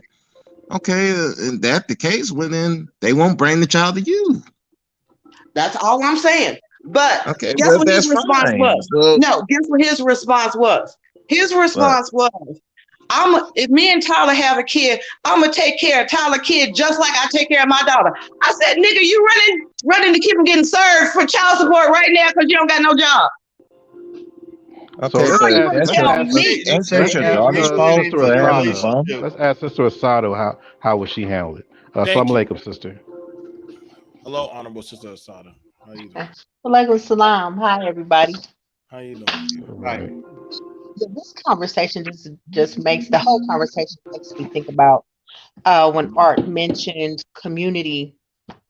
In our community, we have a particular way of thinking, the women and the men. For women who are married, most of our friends and other women around are not married. So they're constantly giving a single woman's point of view to a woman who's married. That's why in the nation, we believe that married women should hang around mostly with married women, and the same for men, because their dynamic is going to be different. Their conversation is going to be different. Their actions are going to be different. I have a sister who I'm close with, she's about 50, 60 years old, maybe. If we're out having coffee, if her husband calls, she'll be like, hold on, sis, Big Daddy calling, and she'll trot off and go answer that phone. I don't care how many times he calls. That is her response. If they having a bad day or argument, she said, oh, my husband is calling. Hold on, I'll be right back. She's still gonna get that call. Okay. So single people will come with something different because they haven't had that opportunity to experience that air of having someone being yoked to a person. So yeah, in our community, single people speak differently from married people. Yes, and parents speak differently than parents. I mean, you sound like the overbearing mother-in-law right now. I'm not trying to dictate to how another couple is going to function. How did I dictate? I said these are my boundaries. My boundaries. Your boundaries most of my male clients, I got they mama calling, paying for the legal services because Lil Ray, I told him not to get with that bitch, and he got pregnant. You're mixing business with personal. We're talking about personal stuff, not your practice. And I'm saying that no, I'm not sitting up here as the mother that is interfering. I'm putting up my boundaries. But your boundaries don't matter in another relationship. It does when I say, if you guys go out there and have a baby, you cannot depend on me. Like the overbearing mother-in-law. How is that overbearing to say? Because you're basically trying to put boundaries in someone else's relationship on how is that a boundary? If you do this, if you do this, if you grown and you're going to do whatever you want to do, then you take responsibility. Do not come and depend on me because I'm grown. I want a baby. Okay, then handle your baby. I had to raise so many of my cousins' kids because they were grown. To do that. No one made you do that. You chose to do that. That was your, that was your decision. Just And like your that's why daughter I doing have now that with a said bum. that I will not do that again. No more. I did it for Okay. your cousins. I did it for your So cousins. what you're saying is that you'll do that for other people, but you won't help your own daughter. Right, exactly. Because I helped her. That makes sense. I said That the makes difference. sense. That The makes difference sense. is Okay, that makes more sense. But I'm just trying to understand, why did your daughter get with this bum? That's what I'm trying to he's not understand. a bum. He's a Kappa. He just graduated from Still be college. a bum. Okay, I he's mean, still a bum though. He ain't got no job. She mean he's So a pretty bum. Go ahead. I'm joking. Go ahead. right. okay, yeah, right. So a pretty bum. Um, Okay, he so was, people go through different things. And I'm looking at it as if my daughter, in all fairness to him, he met my daughter at the lowest time in her life. Her twin sister had just been buried. She met him at that point in her life. And he was a rock for her. Okay. He was a rock. I give him credit for that. But at the same time, I also understood my daughter, you're grieving. You want something to love because you've lost your twin sister. So we got her 2 dogs. And I had to babysit the 2 dogs. And I said, okay. So y'all You please. didn't have to do it. You chose to do it. You chose to do it. You keep saying this you have should, to you thing. should You say still no have to then. do the thing to That's say. not my problem. You chose that. No, Again. these dogs were an investment to the point of if I do not, they have an opportunity to go and do something incredible. Like what? They went down to Florida on a campaign and consultants, and they were making $275 a day. So I mean, it was an opportunity. Oh, they were show dogs then? No, my daughter and her boyfriend were brought on as consultants for a campaign in Florida. Oh, they do a lot of work here in Texas, but this was going to pay a hell of a lot more. It was a great opportunity for them. So these dogs are they're an investment for another business they were running. So it's like, let me step up to the plate, but I need you guys to understand, I have my own business I have to run. And I was fortunate that I have a partner who helped with the slack, but the strain on him and me is like, we're not doing this again. So from now on, Nichelle, you sound like a person that has a difficulty saying no. Yeah, like I can say no. I can say hell no. To me. So when I say no, like I said, when I said no, I'm telling y'all, these are my boundaries, mine. People go, oh, Nichelle, you're such a mean mother. And I said no. You can't control. I said no. When I tell my kids no, this is what I'm willing to do, this is what I'm not willing to do, I mean it. If you want to do something else, you can do it. It's like when the kids were younger, it's like Tyler's like, oh, I want a $300 weave. No. Daddy, I want a $300 weave. He did it one time. That was on him. That was his stupidity. You do that, that's you. I'm not.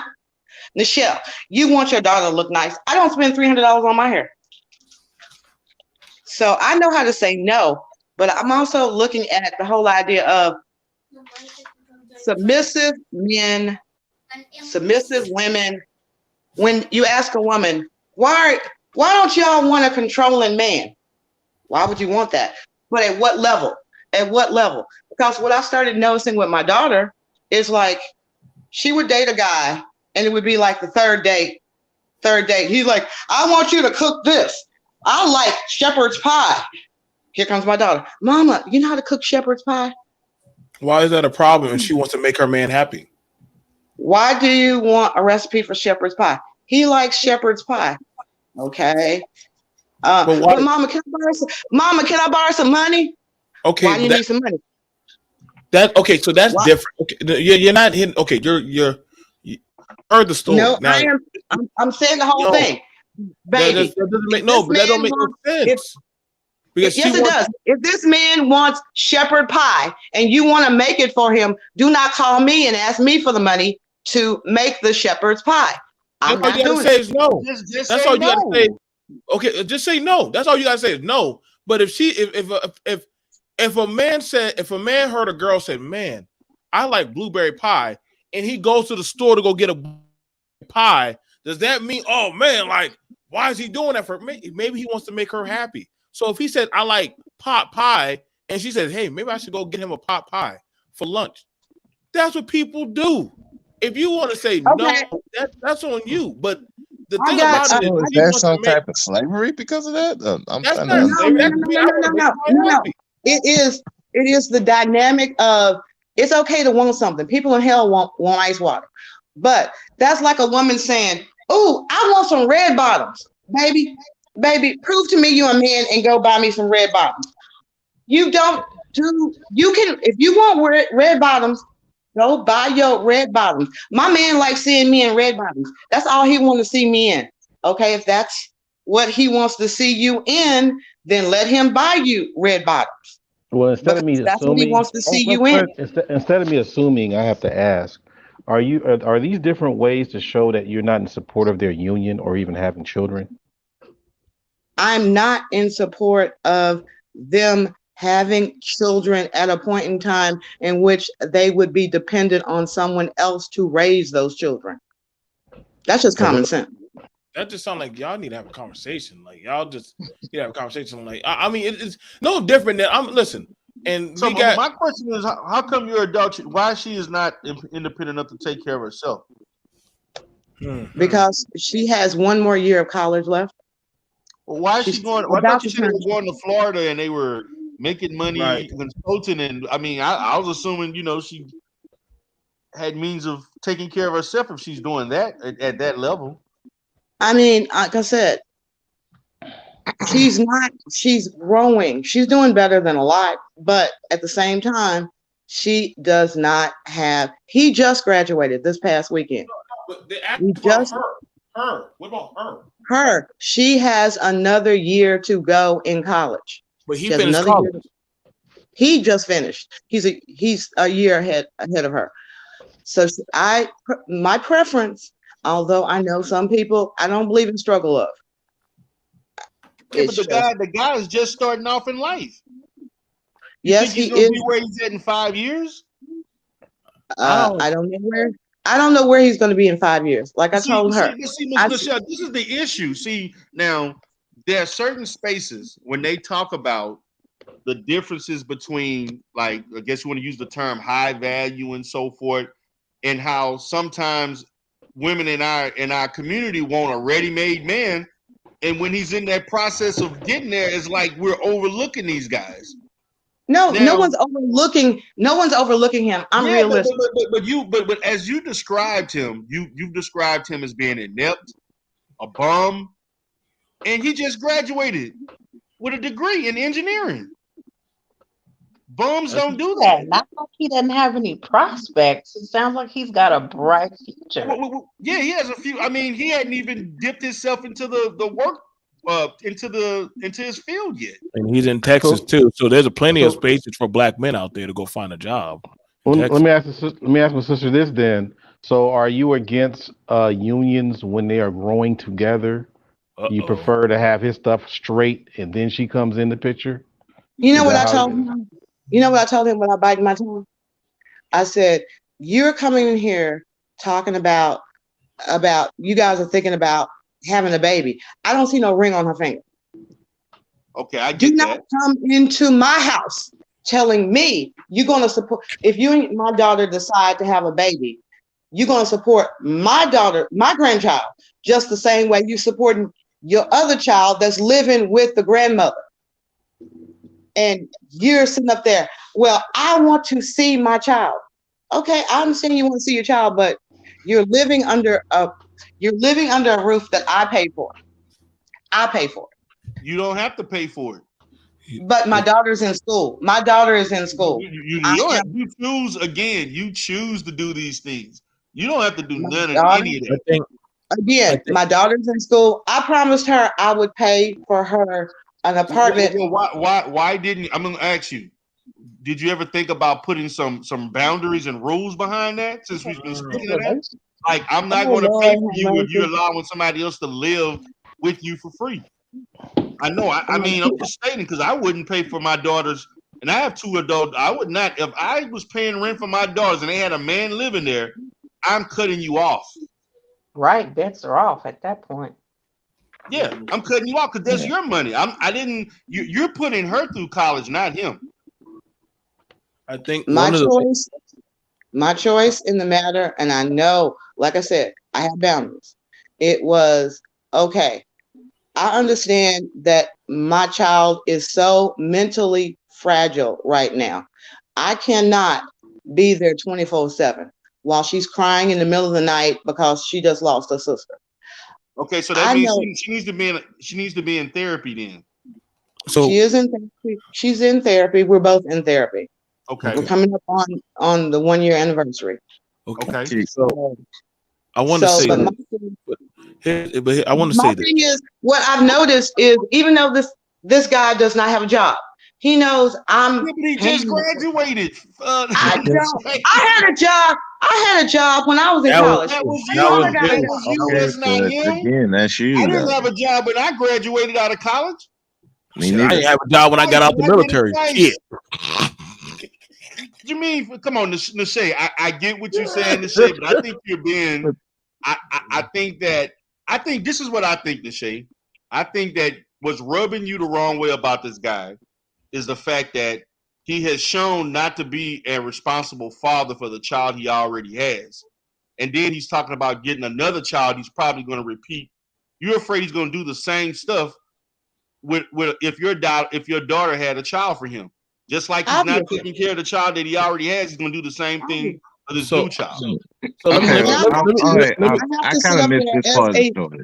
As a stepmother, I have to sit up there. I'm a stepmother. I have to sit up there and say, Tyler, do you understand that you are taking? He is a package deal.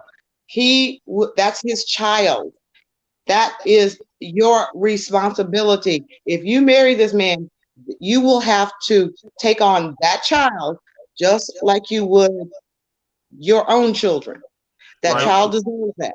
Now, let me say that. Now, I've been listening to all this, and this is the thing about it where this is why we're having the issue of a proper flow.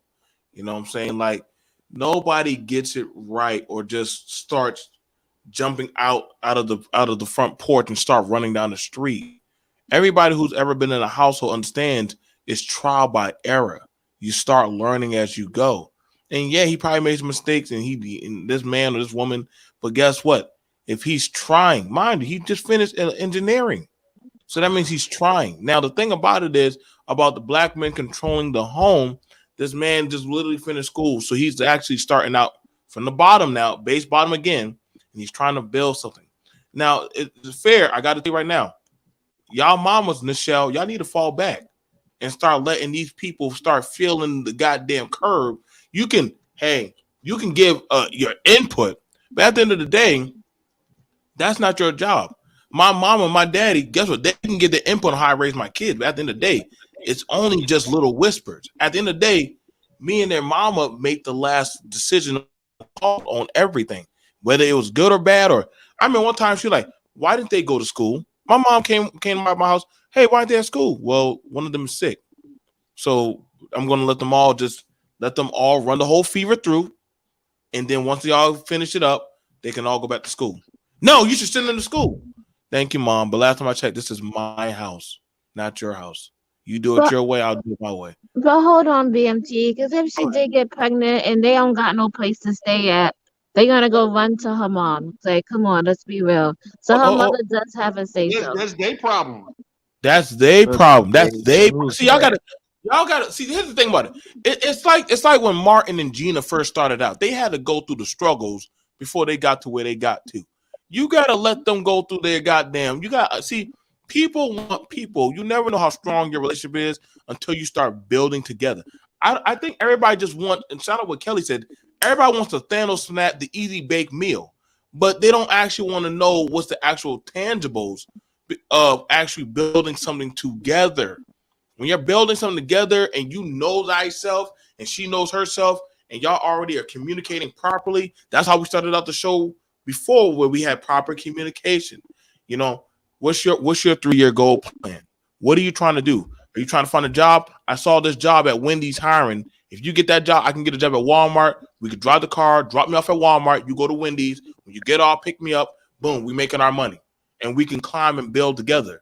BMT, that's easy for you to say. That's easy for y'all. But if you see that, if you see your child going down the same road path that's gonna lead her into a grave, are you gonna just let your child unwillingly do that? No, you're How gonna are they sit going down to with them mature and learn and learn tell from them their about your mistakes? life experience and why you should not do that and be smart about it.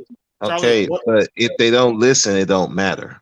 Right. I know, but Because you're my still gonna mother say was. something. It doesn't matter. It's just No, in you. You're gonna have to. Let me ask a fair question. Let me ask a fair question from my mom. I ain't gonna brush me, but I get what you're saying. Brush me, I know I'm about to let you capitalize on it. Sister Asada, you have sons, right? I do. And you can advise those boys to you blue. Are they still gonna follow by what they're gonna do now that they're grown now? Right. They're going to do what they want to do, but they respect my opinion. They'll ask me. But at that point, I push back. As their mother, I stay in my lane. I give my instruction, and that's it. Now I still support them, even if they might make a wrong decision. But hey, parents, we should have boundaries. And I think a lot of times, mainly I've heard mothers do it. Mothers don't know when to cut it off. You know, when they get a little older, your relationship dynamic changes. You know, when they're younger, you school, you teach, you nurture, but then when they get older, you become kind of like an advisor. You speak your piece, and that's it. Like I think in Sister Nichelle's case, when she's paying the rent for her daughter's apartment, the stipulation should be, okay, your man can't stay because I can't take care of your man. He's a man, stand on his own.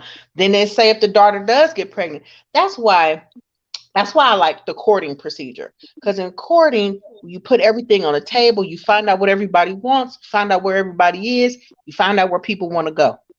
Then if you don't like that, you can put in your requests and your stipulations and say, oh, okay, I kind of don't like that, so we might have to go our separate ways.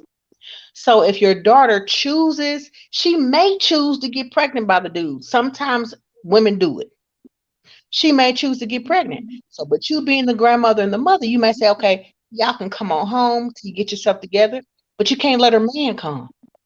Because that's not a man's role, is to have his mother-in-law or his child's grandmother footing the bill for his living expenses.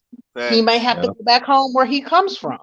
If she decides she's gonna get pregnant, you're gonna have to draw that line. And that ain't your fault, that's their fault. They have to learn from that because they're grown now. And there's nothing wrong that's with that. That's all I said. My boundary. My boundary. No, that ain't what you said. My boundaries right now. Did y'all not hear me say? I couldn't be there 24/7. I couldn't be there. He served a function. Nashay, you're paying for a grown man to live with your daughter for free. Yeah, come on. Come on, Nashay. You need to be out there. That's that mother-in-law. I couldn't do that. I wouldn't do But that. I will not say, if y'all hear the tone in my voice, when I sit up there and say, yo, dude, this is my daughter's place. She has a roommate. The roommate comes to me and says, Mama, why he here? You can't tell her to kick him out. I can't seem to tell him. She sneaks him back in. Well, then you need to cut. But then that means that she's not following your boundary. Cut the funds. Right. Now, cut the funds. I agree. Or he needs to kick in the rent. I signed the lease. I signed the lease.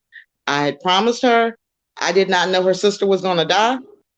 I'm honoring what I said I was going to do. The dynamics change. But okay, but if they're not going to honor your words. I stick by my word when I say that if they want to be grown enough to have a baby, they on their own. The lease ends. The lease ends May 30th. The lease ends May 31st. My daughter called me. That's fine, but we're not renewing the lease. Okay, that's fine. Now I'm just gonna put this out there. Shout out to J.I. He's an educated and ratchet chick to make the same decision, shaking my head. And that's fair. Like it does, like I've seen women who are educated make stupid decisions, just like ratchet women make educated decisions, or just because you have education don't mean you make dumb decisions. Now the thing about it is called setting up barriers. It's called setting up stuff. When you get in a relationship with somebody, you're supposed to have these discussions.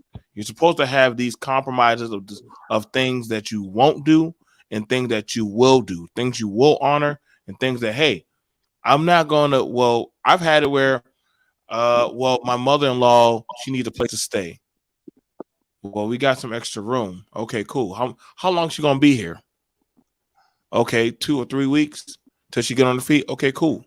See, that's a situation that could happen, and it has happened. You know what? Come on, she got a room. But the minute they start getting comfortable, and I say, hey, are you applying for a job? You eating food? You watching TV? X, Y, and Z, blah, blah, blah. I don't see you out there out and about. There's jobs, Piggly Wiggly, Subway, McDonald's. There's all those jobs hiring. I can't see myself doing that, but you can see yourself sitting in my house. 3 weeks turns to a month. It's time for you to go. Whoa. That's my mama. But this is my house. My house. My room. You're right. So hold up. So that's me controlling my environment, laying down the law. I agreed to provide shelter. They did not honor that of the agreement. Now they must go. Now I'm just giving you a hypothetical. Am I coercing or manipulating people? No. I'm laying out the standard. And you got to know when to stand 10 toes down. No different if a woman, right? A woman does not like another woman to tell her how to run her kitchen. A woman doesn't like it when anybody tries to run how she's supposed to do her children. And I've seen how mothers can get. Y'all women, come on now. Y'all don't like nobody tell y'all how to do y'all parenting. So for a man or anybody to try to change your daughter's hair, or you might have an outfit set up for them, that pisses you off. You're like, I don't tell you how to do your side. Don't run my field of expertise. And so we have these things where, yeah, I am the man. I am the man of the household. I am in the controlling factor, as I should be. But also I understand that of the position of the woman, that when I am not there or not on my duties, guess what? That is your job as my mate. The captain, the first mate. Now, this thing about slavery and all this other crazy submissional bullshit, BDSM shit, I don't know nothing about that. I only know about damn healthy growing. Now, those two people need to learn how to feel. Now, when that baby or whatever happens in there, mama needs to pull her hand back, like Jesus pulled his hand back from the disciples. Good luck, niggas. Y'all figure it out. Mm-hmm. Let them fall down and feel that shit. Don't let them guilt you. Well, mama, what we gonna do about that shit? You're literally becoming the same thing you hate. You're becoming the same thing you hate. I had to check my mama on that shit. Mama, that's my wife's kids. Okay, but they're my grandbabies. Her kids. If you don't like that, you can't come around no more. She don't like that. Yeah. I love her. It costs to be the boss. Did you not hear the question? The lady said, if I follow your advice, yeah, are you going to take responsibility for if it goes wrong? I just told you. Listen. I just told y'all when she asked the question, shout out to Topaz. I have to fall on D. Darrell, Art, all of us have to fall on that sword, whether it be a good decision or a bad decision. As the man of the house, we have to take the blunt force of what happened. But they're going to say you were an inefficient man, that you cannot handle your problems.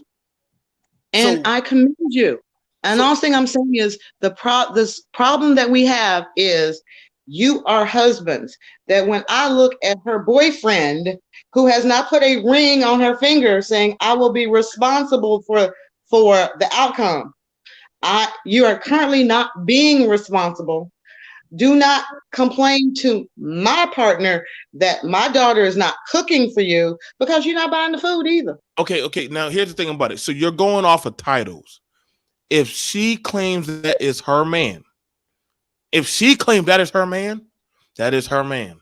She's choosing that as her man. Whether she has the ring or not, she agreed to the contract. And Brother Speak has a girlfriend, and guess what?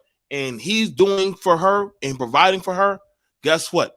And she honors that man, then yeah. Why is she entertaining other men if he's doing for her as boyfriend, girlfriend, baby daddy, whatever the hell? Are we sitting up here now as black people say, you know something, wifey is wifey, and wifey is due whatever I decide to give wifey, because wifey, two different things.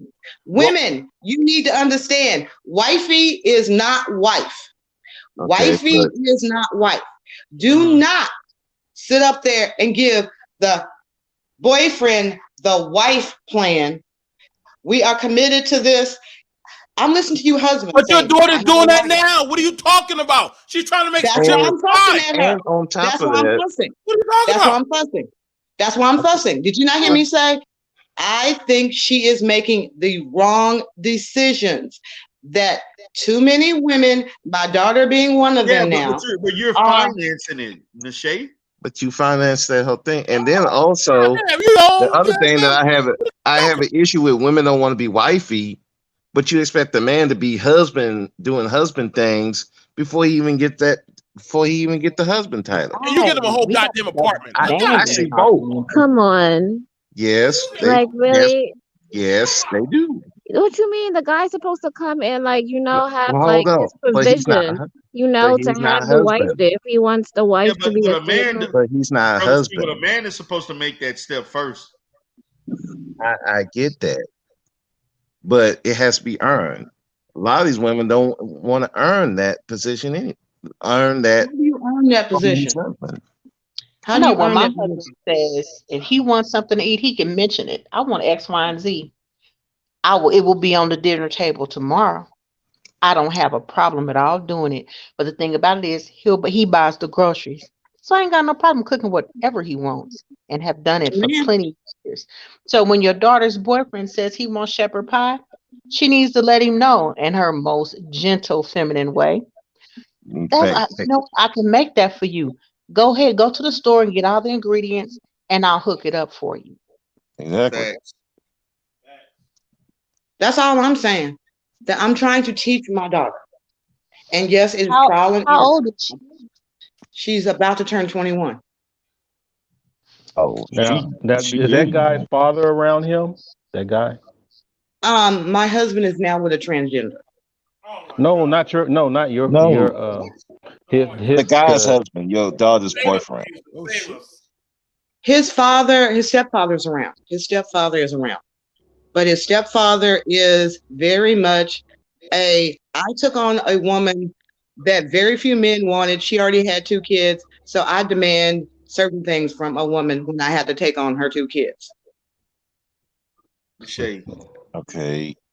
The thing about it, you're financing this. So she don't have an incentive to change. So this whole thing is a whole mess. It became a situation. Again, I can understand the young man's point of view. He has a mother who has taken care of him all of her life because his biological daddy, has not been around. His stepfather has other children, and those are his priorities. Either his children with his wife, main priority, his other children outside of their relationship. He will tell him, look, I don't do this for my own kids. Why would I do that for you? That I made a commitment to my daughter to provide her at least for a year. I did that. Her sister died. And it changed the dynamic. So in order if you stay in school, obviously, the harder you try to push children away from certain men, they seem to, for whatever reason, cling on tighter to them. So I try to help them. If I cannot, you're doing what his mama did. You're helping too much. Mm-hmm. For boys, even for adult girls, We have to cut the strings, and that you know what, you get a feel for it because when they get a certain age, maybe puberty, when they start getting older, you have certain discussions with them so you can gauge where they are. So when you have gauged that they're at the point where they're ready to venture out on their own, you cut them strings so they can know when to stop depending on you. Yes. So right now you taking care of too, just like his mama did. You know, yes, they are moving. They are moving into their own apartment. And I'm fine with that. I'm totally fine as long as she finishes school. I'm still paying for school, but the long and short of it is, she's made that decision, and she said, without biting her tongue, she said, "Mama," she goes, if I'm working, then he can up his game and work as well." But that took my patience, Lord. It took a lot of patience to get to that point where she realized that, hold up, you at some point in time are going to start having to say, he needs to man up. And if he doesn't want to do it voluntarily, then you need to woman up and do what you need to do for you. That this whole idea of putting the cart before the horse, that I'm the man of the house, I feel like a man. You don't feel like a man. You just are a man. You don't feel like a woman. You just are a woman. But here's the thing on that, sister. Because you mentioned now, are you a proponent for 50-50 arrangements? No, not at all. Because it's more than, I'm a proponent of partnership. Whoever, if that's your strong suit, that my husband could not mow the lawn to save his life. He mowed the lawn one time. We came up. My neighbor said, "Ooh, his yard is making me seasick." My neighbor came over and redid mowing the yard. And I said, "You know something? I'm better at negotiating a contract than you are." So you use the term partnerships more than spouse or husband?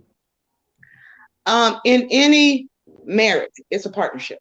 It is a partnership for your family, because you, in that dynamic, there's so many moving pieces that one day, I look at it like this: till death do us part. One of us is going to have to wipe each other's ass, or one of us is going to have to pay somebody to come in and wipe their ass. And your daughter follows this philosophy as well? My daughter is trying to figure it out. She's trying to figure it out because modern society, her grandmother on her father's side was always the breadwinner. She was always the breadwinner. That's you're And- jumping around. No, I'm not.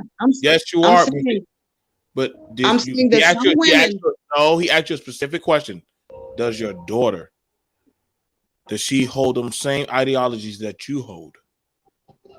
It's very specific. It was very straightforward. Has she come to me and said, "Mama, I'm just not used to a man that is not a provider"? Yes, she has come to me.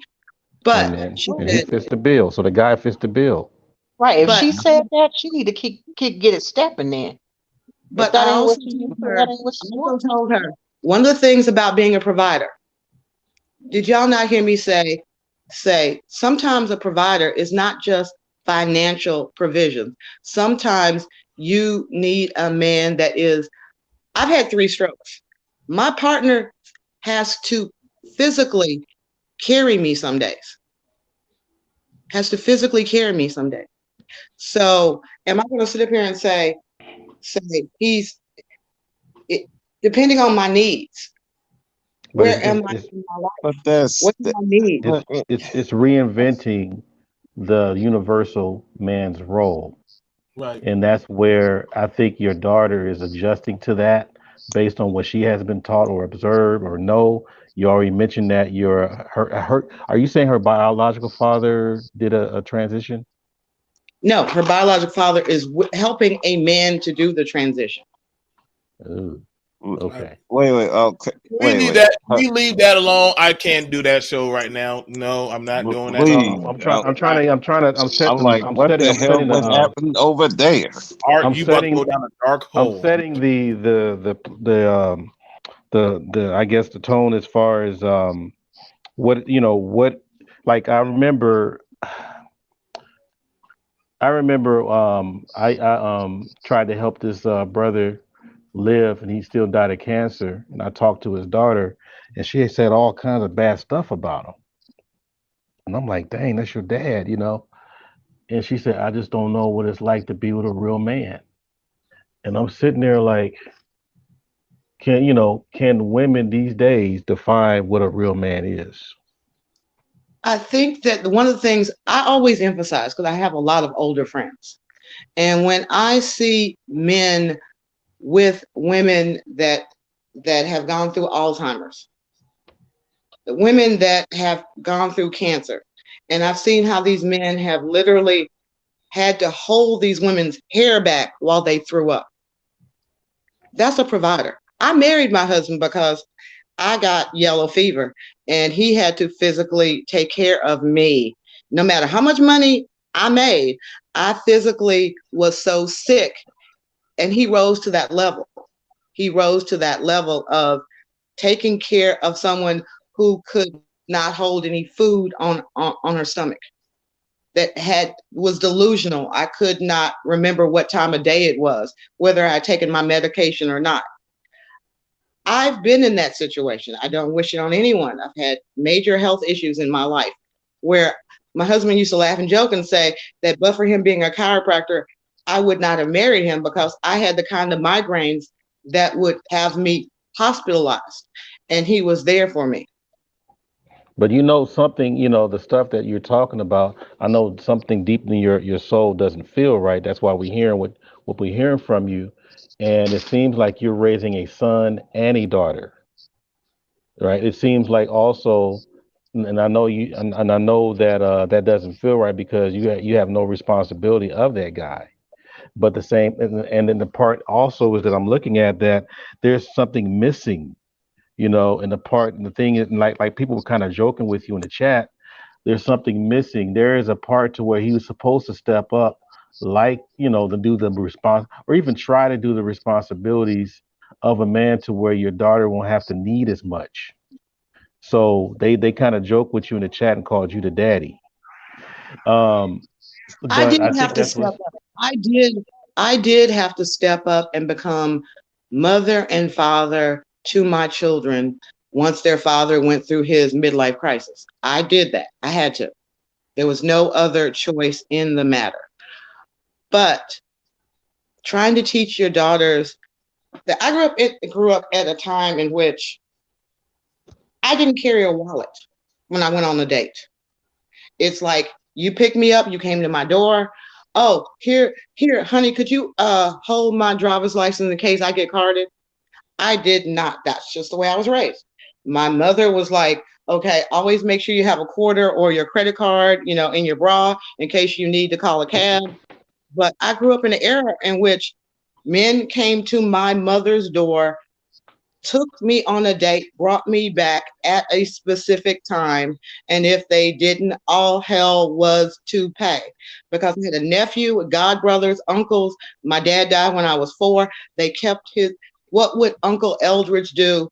They kept me in line, and they kept the men in line. So I grew up in a totally different dating era where, if my nephew saw me out, no, you shouldn't be here, leave. You're here, I don't go, leave. My daughters don't have that. They don't have the support of a community other than to say, your mother would not approve of what you're doing. So it still goes back to mother, but no father figure. Right. I think one of the things about it is, and again, because again, we want to encourage the process of building a home where the man can be a man and the woman can reside in her femininity, and you have to allow the process to evolve, to happen. Nobody did it right just the first time, and if they have to fall on their face. I mean, other cultures, when they can't get it right, they always can sometimes talk to their parents, like, hey, dad, mom, and hey, we're going to help you, but there's going to be stipulations. Y'all got to do this. You got to you got to come to church, do X, Y, and Z. I learned to have it to my cousin. His parents said, hey, we're going to help you pay for your apartment, but y'all going to start showing up to church every Sunday. Y'all going to be at church, no more clubbing, X, Y, and Z. Guess what? They helped them get their life on track. But it was by their stipulations. But they did not interfere in him being a man. Same thing as another family member of mine. He needed time. He had to get his thing right at being a father. He was a new father. She didn't know what to do, but guess what? Us men, we came around him and started staying on him. Hey, bro, hey, I'm gonna drop my. You know, if I put my baby with your kids, no, nigga, your baby is with you for the weekend. So when you came here, you gonna take your baby with you when you leave. You need help with feeding less formula. You want to open up the nasal some more. We coached them. Now you can't tell that man a damn thing on how to be a plausible father. Now the thing about it is there's no shame in that man controlling and being the father in his home. I don't know why that sounds like a cardinal evil sin, but sometimes you gotta let the man be a man and learn these things. Trust me, it's a scary process when you hold a life in your hand. It's a scary process when you're laying there right by that woman. I'm speaking from a man. I can't speak for all the other brothers, Phil, but when I was laying in that bed by that woman and she was sleeping, I was staring at her like, oh shit, I got responsibilities now. Like, damn. Like, I can't just eat cereal for breakfast, lunch, and dinner now. I actually got to go get pork and beans and rice and salmon and shit. And what the hell is groceries? I had to learn all that shit. I had to learn what curtains were and a goddamn linen table. This stuff, I had to re-evolve my mindset. And see, the thing about it is we're not allowing these young black men to evolve to where this is why it's hard to take black men serious. This is why they go talk to black women about politics. This is why when it comes to asking us about how the community for education going, they jump straight to the women and the elderly. Let the men lead and be in a controlling fashion. But I'm going to push back. No, because listen to what I'm saying. Listen to what. Let me finish. I said from the very beginning, I have a lot of older friends. That have been married 50, 60, 70 years. But we're not there anymore, Michelle. We're here. We are here, but that's where we are. I'm here. Okay, are you striving to be a couple that has been married for 50 years? Damn it, if I can go to 100, god damn it, I make it. But shit, let me do my time. I'm not my daddy, and what I'm saying is, I'm not James. You're not. I'm saying that. What have I been saying? I said you are all married men sitting up here talking about why are you women so afraid of letting a man take on the control of the household? What you are not listening.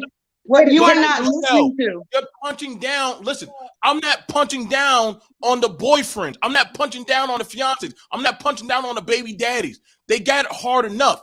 All I can do is encourage them and just say, hey, brother, when you get there, I'll be there. But until then, I just got to encourage them. You're not a husband. You're not a husband. No, I'm going to encourage them. You're beating up the women and up the men, and they haven't even got there yet. So they're like, fuck it, I don't want to be where you're at. BMT. Hold on. I said mother-in-law. You said your mother-in-law came to stay with you, and that was a problem because you had to take control of the situation. What I'm saying is, did I say that was I did not say that was a problem. I said you are the husband, you have that right. But there's a difference between boyfriend and wifey. Those are two different things. And we have to teach our children how to find the one that they should trust enough to submit to. No. You're trying to control. Can I get? Hold on. Can I? Go ahead, Liz. Okay. Hold on. I just want to go ahead and give my opinion. Yes, I am a married woman, but I do want to go ahead and give my opinion on why don't black women or why do black women push against black men controlling the home? And when I say this, please let me know if you all agree or disagree. I'm open to difference of opinion. But my thoughts on that are these. as women, we have been taught to be so strong, to do things in a certain way for so long that it's scary. It is scary for us to become vulnerable enough to give any type of power. It doesn't matter whether it's power over our bodies, power over our home, power over our children. For us, that's power, control. It's pretty much synopsis with the same thing. And it's really, really scary to be so vulnerable, to go ahead and give that to someone else with the fear of that not being the right person, not being the right scenario, or that other person using it to a disadvantage for us. This can be using it whenever they get upset. This can be using it in a weird opportune time, doing something that we wouldn't do or we wouldn't approve of, or that makes us uncomfortable, takes us out of our comfortable bubble. Or this could also come from past experiences, like the lady was saying. Past experience, well, I don't think she was saying this, but it can come from past experiences of people who were not trustworthy or not on the same par for us to be truly vulnerable. So whenever you're dealing with 19, 15, heck, 5, 2, 3 people who end up being what we would consider snakes and weasels nowadays, it's really, really hard for us to come from that, to start to even the process of healing ourselves, and then to put ourselves in a place to be vulnerable again. Because the last time we did it, it did not end well. And my mama used to always say, there's something called a track record. And whenever you do something so many times, after a while, you start to pick up on the fact that it's not going to end differently. If you do something like this, if you have 1 + 1 is going to equal 2, you can try to make it equal 5, 4, 3. It's not going to work. Usually in your mind is going to equal 2. If 2 is not a favored desire, or a desired outcome, then you're not going to want to put yourself in a position to have to deal with 2. Does that make sense? Yes, it does make sense. But I think right now, young ladies, we're not as strong as we think we are. I kind of wish that we dropped that, oh, I'm strong, and we're not that strong. Because when a man comes along and a single motherhood ain't for you, you give it up before you get married. That is not strength. Exactly. We do a lot of other things. We like what Sister Nichelle said, she had to be the mother and the father, and we have to relinquish that father role, because no matter what you do in this life, you will never be a father ever. Exactly. That is an experience we will never know. So maybe you could find her a grandfather or an uncle who can maybe impart that certain information regarding young men to your daughter, because it's something I don't know if we should start teaching our children about character and mate selection first. A lot of times in the Black community, we choose partners for the wrong reasons. Brothers choose women because they got big butts and big boobs. Sisters choose brothers because they're cute. That's not what is going to give your relationship longevity. You are looking for character, not looks. So that should be the basis of why we choose. So if sister didn't want her daughter to latch on to a brother who wasn't about his business, those conversations need to be had heavily when they are in puberty, so it becomes part of the second self. So brother might be cute or something. I don't know why sis chose him. I don't know. But we have to start teaching our children to choose character first. Look for that way when something that isn't desirable comes across your lap, you know when to drop the ball, because that's not the character you're looking for. So our children are choosing mates for the wrong reasons. That's how we end up with these people. We end up not liking them 2 or 3 years down the road, and we got several children. By then, it's too late. Can I piggyback off of what you said real quick? I just wanted to add a thing or two. A lot of people nowadays also tend to be attracted to somebody, or they end up making a trauma bond. And a lot of people don't talk about that enough, as far as I'm concerned, because a trauma bond is almost just as strong as, oh, well, you know what, oh girl got a nice body, got a Coke bottle body, and blah blah blah blah blah. Because a lot of times we are attracted to those who make us feel comfortable. Now, comfortable doesn't always mean good. Comfortable does not always mean positive. Comfortable can be toxic as hell. But unfortunately, a lot of times, if we're going to have the conversation about character, we need to have the conversation about trauma bond, because if you grew up in a toxic environment and you get with somebody who's giving you that same toxicity, that's not healthy. That's not okay. But you'll be willing to deal with, and this is men and women, they'll be willing to deal and tolerate the fuckery, excuse my language, the nonsense that comes along with it. But, really won't even have an inkling of why this person gets with somebody that's abusive and toxic. They break up and then they get with somebody that's just like that. And a lot of times, if we're going to sit down and put it out there, let's put it out there. A lot of times that kind of starts from daddy, mommy trying to be mommy, and daddy in some cases, daddy either being there, not being there, uncle, brothers, all kind of stuff, especially with women and male role models. And, we can also add society, depending on the age of the young ladies that are in question here, societal standards, what is socially acceptable. Once again, not what's right, but what is socially acceptable. Because a lot of that is some nonsense as well. So, there's a lot of aspects we have to look at whenever we're looking at raising our children up to be able to find a king, or raising our sons up to be able to find someone that will be a queen that not only is favored by them and is the best thing for them, but, for everybody, for that person's best interest, which truly means, for everybody. Might not always vibe, but, at least they know that this woman or this man is not going to hurt, their children, their loved one, or anything like that. Salute to the young ladies on the panel, everyone. I just wanted to piggyback off of what Ms. Havoc was saying in terms of the nonsense and buffoonery. Art Nestor, you punk ass nigga, pull up, catch a flight. I'm gonna come beat your ass. No, I'm just kidding. What's up, Square? What's going on? Let's go ahead, chilling, brother.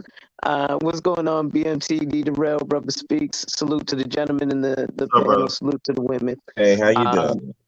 Doing well. I was just tuning in, but I wanted to kind of touch in on the topic. We're seeing here about, I guess, modern Black women pushing back against Black men, quote unquote, controlling the home. And this topic, ironically enough, was something that in the barbershop we were discussing, because an Asian couple had walked past outside, and the man was holding the woman by her neck. And we just, yes, he was holding her by the back of her neck. And we was like, well, what the hell is that? Like, I ain't never seen that, son. I was like, is that possessed? Like, that's very possessive. But I think, in terms of this quote unquote control, Black men have to understand that control comes Get my dog. Go ahead. No problem. Control comes from a societal standpoint, and I think us looking for this quote unquote control in the home is an aspect of time that's gone. Unless you're making $250,000 a year, you can't afford to have this stay-at-home wife, period. I know men who are making $100,000 plus a year, myself included, and you need help. So it's, a lot of these concepts are way out in left field. Also, prime example in the field I work in, you guys know I work in financial services. If I have or haven't mentioned, my wife is in a very nice position in the U.S. government. And, that helps me in terms of, moving in, the mayoral's ball or shit, being invited because she's invited. Sometimes it's not just the access of the man who's the quote unquote valuable one. Sometimes she gets invited to these meetings that, hey, there's people with money that I'd like to meet. And guess what? I wouldn't get invited there because I don't have the connection she has. So there is value. Like I see here, there's someone who's an attorney. I'm sure the man that's with her, if he's in the field of business like me, he's very happy to be invited to things that she gets invited to that he doesn't get invited to because he's not in the same circles that she's in. So in terms of control, it's a balance. Now, in terms of traditional roles, yes, my wife likes to play traditional roles. You know, she don't let me in the kitchen, but she also won't touch the trash, right? Little things like that are just things that are going to be specified inside of a household that you'll develop amongst yourself. But you know, everybody, we can't be I am man, hear me roar, I am woman, hear me roar. There's a balance to it. If you know, if that makes any sense. Go ahead. I'm sorry. No, it makes perfect sense. And the thing about it is this, and I want to put this out here, but this was something that was, and I think Dita caught it earlier. If y'all don't think other groups of men are not afraid to say they control their home, you are sorely mistaken. I hear this. Other men don't say that. Yes, they do. They literally get on political platforms and talk about that. Yeah, they'll say it. And so well, that's why they say they're the head of the household. So not only do they tell you, they show you. So when they go up there with their family, the goddamn family dog and shit, and their wife and goddamn generations and stuff, say, this is what I control. But they also show you that by controlling things in society. So not only is it that it's that trickle down effect of controlling their home, they're controlling the political specter. They're controlling, you know, the work-life balance of people. They're controlling the fact that they allow their women the option to be in a high power position or to be at home, and either or. So they allow certain luxuries. And then because of that overall protection and societal position that they have created, yes, it trickles down to, yes, you control this household because you control society as a whole. Now, even Indian men in India, there's a caste system, but guess what? They come over here to America. Yes, they aren't afraid to say they control their household, but they have a certain type of control in society that we as Black men tend to be lacking. Now, part of that is because not enough of us have come together to fight. Like I always say, there's a bunch of Black men in the Black man space who talk about making $100,000 in trucking, yet in 2017, 31,000 Sikh men came into the trucking industry at once. If me and Art Nastor was really beefing, at least 1,000 of y'all could have come together and made a trucking fleet. That's 3 men in 1 truck. That cuts the delivery time down in 3. That offers the ability to bid on bigger jobs. First right of refusal. This creates a greater economy and a greater global structure. Man, the Brookings Education Institute showed that the Black man's high median net worth was $148,000. Median net worth of a white man high school dropout was $184,000. You mean these crackers is beating us by $40,000 at our apex? Fuck that! I want to fight. I ain't letting these niggas put their knee on my neck. I ain't get shot 5 times in front of my mama for no fucking reason. That's right, Brother Alonzo. Woo! You made a lot of very powerful points. But I just want to get back to this one thing real quick. Because I agree with everything you said. But the reason I keep trying to emphasize, Joe, forgive me, I cannot see everybody's name, but to all the married men on the panel, I don't hear married men saying Black women will not submit. I do not hear married women saying Black women will not allow the man to be in control of the household.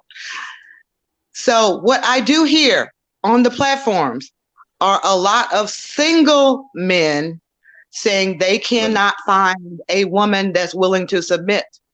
And I'm saying, are you looking for a wife? Or are you looking for some ass on the side that is there when you get a hard on that's ready to fuck you and you bring nothing else to the table but a hard dick? Mm-hmm. And I'm sorry if I offended anyone with that language, but that's what I'm seeing on this space.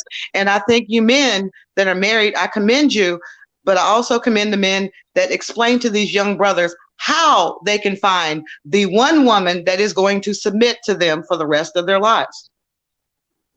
Yeah. But we I also think need to women, we don't really understand. I think in Black community in general, we don't understand fully what submission is. Submission doesn't mean your husband has all power and dominion over you while you subjected to a life of servitude. But at the same time, women want protection, but a man cannot protect what he can't control. And control is not such a bad thing, and it's just the way we look at it. But how can he protect you if he can't control certain things about your being? the Men situation. are charged. We want men to protect us, and they are charged with the biggest job on the planet, and that's to protect life. There's nothing more valuable than life, and you charging men to protect that. So he can't have a little bit of control so he can protect your life? There's no balance in that. Sisters, sometimes we need to look at the requests that we make. It's no balance in it. There's double standards in a lot of things that we request. And the thing that will help us come out of this is we have to look at men, we have to treat them the way we want to be treated. We have to be equal across the board. And again, it's going to take strength for us to realize, okay, I need to allow him to have control over certain things if he is going to protect me. Because if he don't want to protect you, you can see women have been going off about it for the longest, ever since I popped up on YouTube. But y'all don't want to allow them to have any control. So he can't protect you. You need to be quiet about that then. Now, Okay. I want to ask this question because I hear this a lot, that there's no one out there to protect the women, right? There are. I hear this a lot. If you were to ask us to go out there and protect y'all, would you follow our direction? I can't protect. If I'm your bodyguard, right? If I'm your bodyguard and I need you to follow my directions to get to safety, are you going to allow me to direct you and lead you? Or you go, shut the hell up. I'm doing what the hell I want to do. Well, damn, I'm going right. You going left. I'm getting behind cover. Nigga, you standing up and talking shit. Like, come on, bro. At some point, I need you to work with me at some point. Like, you BMT, let me go ahead and say this. You know what? You bring up you and the previous lady, because I'm on my phone. I really can't see any names up here. Really, really good point. And one of the points that I love that you guys brought up was the fact that exactly that. If you want me to protect you, you have to follow my lead. Here's something that I noticed about a lot of young ladies. Okay, I'm in my late 30s. I'm not going to say what, because I don't look my age, but I'm in my late 30s, and I have teenage children. So unfortunately, and yes, I said unfortunately, I'm around a lot of teenagers. They're annoying. That's why I said unfortunately. But one of the things that I noticed is that just like children will try to resist their parents all day long. But as soon as some shit hits the fan, as soon as they get scared, as soon as now we need you, we want you. Oh, they're quick to sit there and follow any instruction you give them as soon as they now see that there's a benefit to it. And, with that general question, I think it's the same thing with a lot of these young ladies out here. As soon as they see it as beneficial, oh yeah, they'll go ahead and follow your lead. Cool. But as soon as they see that it's not beneficial to them, they will not. Now, the previous young lady brought up the fact that a lot of times whenever women tend to hear submission, they think one thing. I think what we need to do, especially if we're talking to a younger community, and I actually do this to the few teenage girls that will listen, is that I actually explain in a different way what submission is.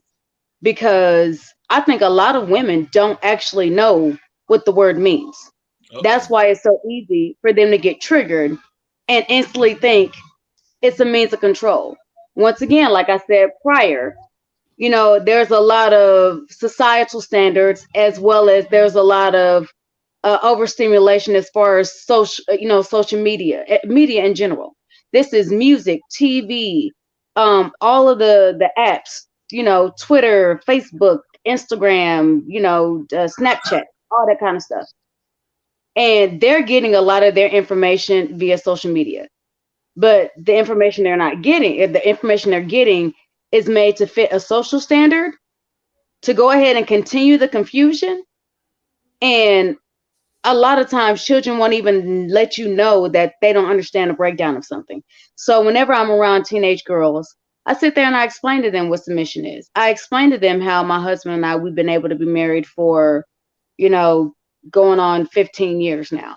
I explain to them, and it's not easy. It's not just, that, if you sit there and submit and you have a huge wedding day, everything is going to be peaches and cream. No. First of all, I kind of explained to them that submission is really just an understanding. And it's an understanding of, if you want your significant other to be loving and caring for you, let's go ahead and provide a safe space for them to do that. You need to be able to be vulnerable so that they can have a place to be vulnerable. If they can have a place to be vulnerable, the main things that you, regardless of whether you know it or not, that you need, safety, security, love. Love is kind of on the last because, if you have safety, security, trust, and a few other things, love literally is natural. Right. So if you're able to have these things, but the reason you were able to have them is because you had to provide a place for your significant other to be vulnerable, not to constantly wear a mask, not to have this mindset that they got to do this. They got to sit there and hit you first. They got to do all this. They got to sit there and screw you over before you screw them over. They got to hurt you before you hurt them type of mentality. If you can provide a safe space, even as a 15, 16, 17, 18, 19, 20, 21-year-old young lady, that is going to be the foundation that's going to allow him to do what he needs. And that means in a lot of cases, fall into a masculine role, fall into a role of a man. That's what it is right there. And that's one of the reasons whenever I came on, I was talking about vulnerability. Because if you can't have that, which kind of goes hand in hand with trust, then, all of it's a freaking charade or a charade. Sorry. Mm-hmm. And if it's a charade, I mean, you're not really going to get anywhere. All you're going to be doing is going through the motions and sitting there and playing house. I don't know about y'all, but I was done playing house in elementary school. Right. So, I want to ask a question, brother. I want to ask a question, brother D. Darrell. Do you think that these words like submission or controlling, along with the household, are being like contorted and misdirected and rearranged and abused? Because do you think that that's why it's scaring people? Or, I heard what somebody said, well, if you control the house, that means one's going to be the master and the other one's going to be the slave. And I was like, what? How the hell did extreme. That's extreme. But where have we not heard this, D? Come on, man. As long as you've been out here on the streets. Come on. But see, BMT, that comes for the fact of, I think when we look at the word submission, people also look at it from a biblical standpoint, and also in the fact that in the African American community, we don't have a strong culture of marriage. So when you don't have a strong culture of marriage, we're not teaching kids, or we're not training them as far as what the word is, as far as how to function in a relationship or in a marriage. So therefore, that word has a very negative connotation to it that doesn't mean specifically in a cultural sense what we tend to, what people think submission means. Submission does not mean somebody has the will to misuse you. Mm-hmm. And I think a lot of times when people think that, they just think that they're just like, I know earlier we talked about, we're not talking about blind submission. I mean, submission means that you're trusting a person who actually cares for you, who cares about your well-being, and everything, to make decisions and so forth, and to lead the house and so forth. And I'm not going to be there in opposition. Not the fact that I'm verbally abusing you. Hey, you go do this for me, or this and that, blah blah blah. Call you names and ordering you around like you are a servant or something. And there's there has to be more women effectively articulating that to particularly younger women or whatever, middle-aged women, so we don't have this gray area. Automatically when somebody says submission, they're thinking they're being put in a compromising position where they have no say in the household, and that's not what submission means. But I think that's up to women. I think that as far as that issue, that's something that women who understand submission will have to teach, because whether a man says it and it's true or not, being the fact it's coming from a man is going to immediately get some level of pushback. Exactly. I agree, but I think if I can expound upon what you were saying, Darrell, I think what happens is people often confuse submission with subservience. And that's where a huge issue lies.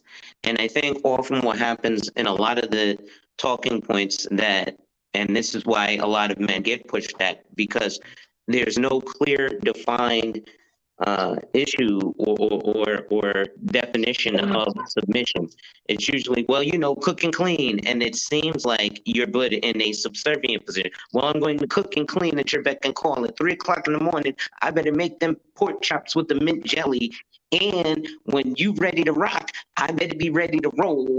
And you're gonna make $150,000 a year, and we're gonna live in a meager little house. And I'll drive a used Benz. It will never be brand new, and it might be serviced at the Benz dealership. But you're more in a like a Stepford wife, a subservient, as opposed to just submission or rolling with the program. I think that's the confusion. Let me give another variation of it as well. So you got certain different types of submission that people kind of overlook, because they kind of give you that coming to America, whatever you like type scene. Remember that? Mm-hmm. I mean, that could be one way, or the one to where she brings the slippers and the pipe and stuff like in the 50s. But if I say, for example, a guy gets his leg cut or something and he's bleeding, and he'll say, could you help me out with this?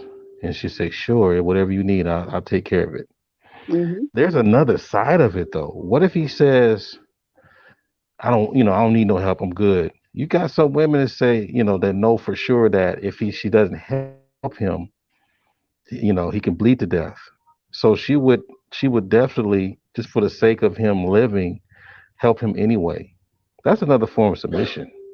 You got to remember, the submission part is mainly for the well-being of the other person, based on your services or your time. So when we start looking at those things instead of looking at the whole slave dynamic, I think things would be a lot easier. And plus, and also just insert the word cooperation. So when you put all those things in there, I think things would be a lot easier. Yeah, I was gonna also suggest maybe in speaking with Black women, changing the word we use, because submission is just one that I don't think they want to comprehend that. They don't want anything to do with it. And it's really not that deep. But like I was saying, our view of it is skewed, and single people will speak differently than married people. And I think most of the people in the YouTube streets, so to speak, right now, most of them are single. So there's a certain type of verbiage that's going around for everybody right now. And with the few people that I've come across who are married, our verbiage is also different. So if people are looking to get married, like I said, in the mosque, we recommend people who want to get married take cue from people who are married, not other single people. And if you're married, your most of your time should be spent with other married people, and with single people it should be limited, because your dynamic and your outlook is different. It's not the same. And again, we speak and do differently. So for people that want to be married, you kind of need to change your surroundings and talk to different people who can lead you in the right direction. Yeah, because, and that's the thing. I think a lot of people, like you said, they're single, or if they were married, it didn't end very well, and so they're talking as though, okay, this will never work or anything like that. I took a lot of I didn't take anything about being married from my mother and father, because they were broken up by the time I was 5. And my brothers, they were never married. They were in relationship, but they were never married. And they didn't act like the husbands they were supposed to be. I took my cue about being a husband from my father-in-law. And they've been married as long as I've been alive. And, he would constantly, like, when we were struggling and I had to live with them for a bit, he would constantly tell me, hey, this is what you need to do, be a man. This is what you need to do. I remember one time I went up there because my wife at the time had an issue with my father-in-law, and she wanted me to confront him. So being an idiot, I went to do that.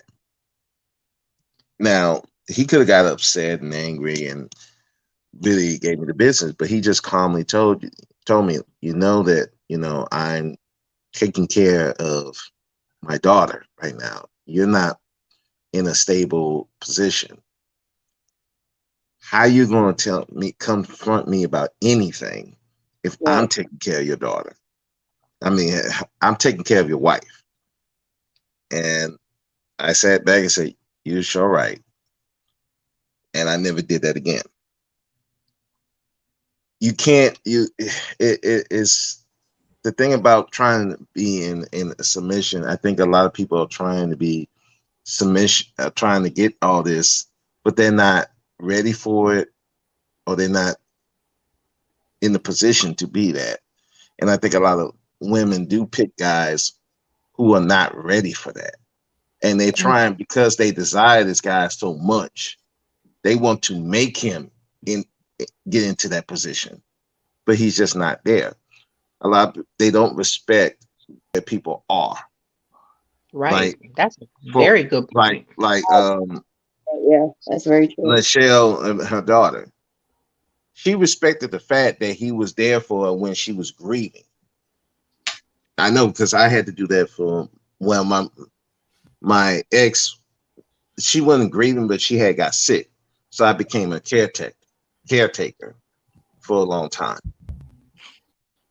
But the thing of it is, she likes that aspect, but all the other aspects, she's clouded by it, because she only focused on this aspect. And probably she feels that she owes him for that. I think that when we're blinded by a desire for certain things, we overlook other stuff, so that when we try to make somebody into something that they're not, and we'll try to push it, and people will tell you, but we'll still try to push it, because we want this person so bad, but we don't respect where they are, and we don't understand that this person is just not where he needs to be. He can't be a father right now to my child, because he's not financially ready. He might not even be mentally ready. He's still just getting out of college, or he might be, he's some dude on the street. He's not ready for that, but we want to push it because that's what we desire, and we want to make him into something that he's not. And same with the men. I'm not going to say this is men do that too. I remember my ex was dating this guy, but my ex was on Section 8, and he was mad because she wasn't doing what he wanted her to do. And I told her, I said, well, the thing of it is, he shouldn't have got with you. He's trying to make you into something that you're not, what he wanted, because he couldn't get what he wanted for whatever reason. That's what it is. I think a lot of people do that. You know? I want You to see how that falls into when I said we're not as strong as we think. Women are not as strong as they claim to be. Because you can't make a man into what he's not. And if he's not ready to be a father to a child, in your strength, you need to understand that and act accordingly. Women are not strong. They're confusing this word with something else. And maybe before the stream is over, we'll find out what it is. But it's not strong. I think one of the Women are resilient. Women are designed to be resilient. Just our natural biological makeup. The pain that our bodies are designed to endure for the greater good of humanity. And we are taught to forget that pain. Very few women would have a second child if their muscle memories remembered the extent of excruciating pain. But we go through.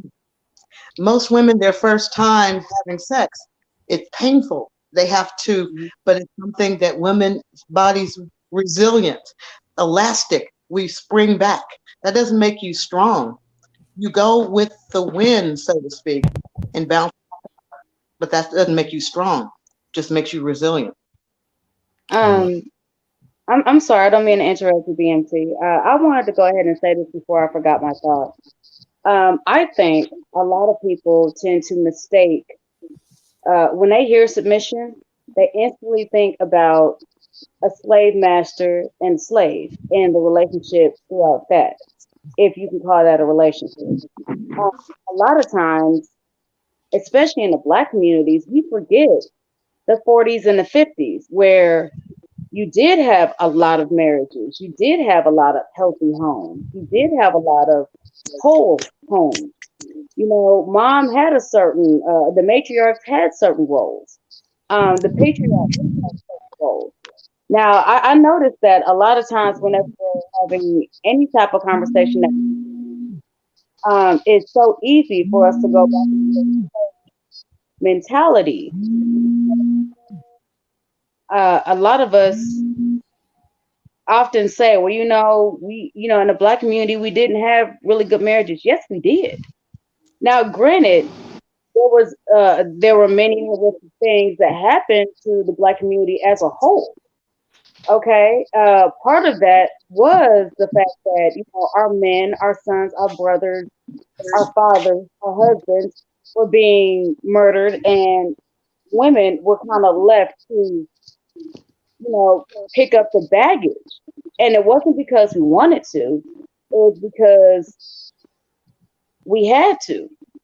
You know what I mean? Like, you know, there's a lot of people that literally forget that. And I think that's where a lot of the problem also comes in, as well as, you know, we've been trying to have certain type of, I don't want to say movement. Well, I guess I just use that as a word instead of trying to explain what I think. A lot of movements or things of this nature for us, and a lot of times we're overlooked, and so it's, you know, it's picked up by other cultures and other geographical areas and other dynamics of people. And whenever they are now going through whatever it is that they are going through, we relate to that because we have been forced to be silent. So we instantly kind of piggyback off of that and go with, you know, their argument in a lot of cases. And, you know, I honestly really believe that, you know, the main problem is that whenever people hear submission, they think of slavery or indentured servitude. And, well, maybe not indentured, but you know what I mean. Instead of... I think that there's a realistic view, regardless of your demographic.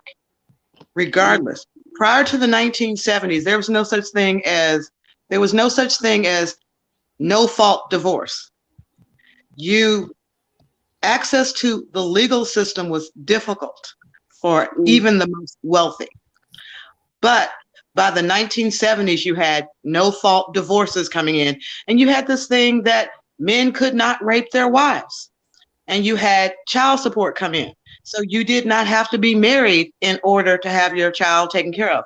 Many women during the 1960s, even if they got pregnant by Joe, and Joe didn't want to marry them, their best recourse for themselves and their child is to find a husband.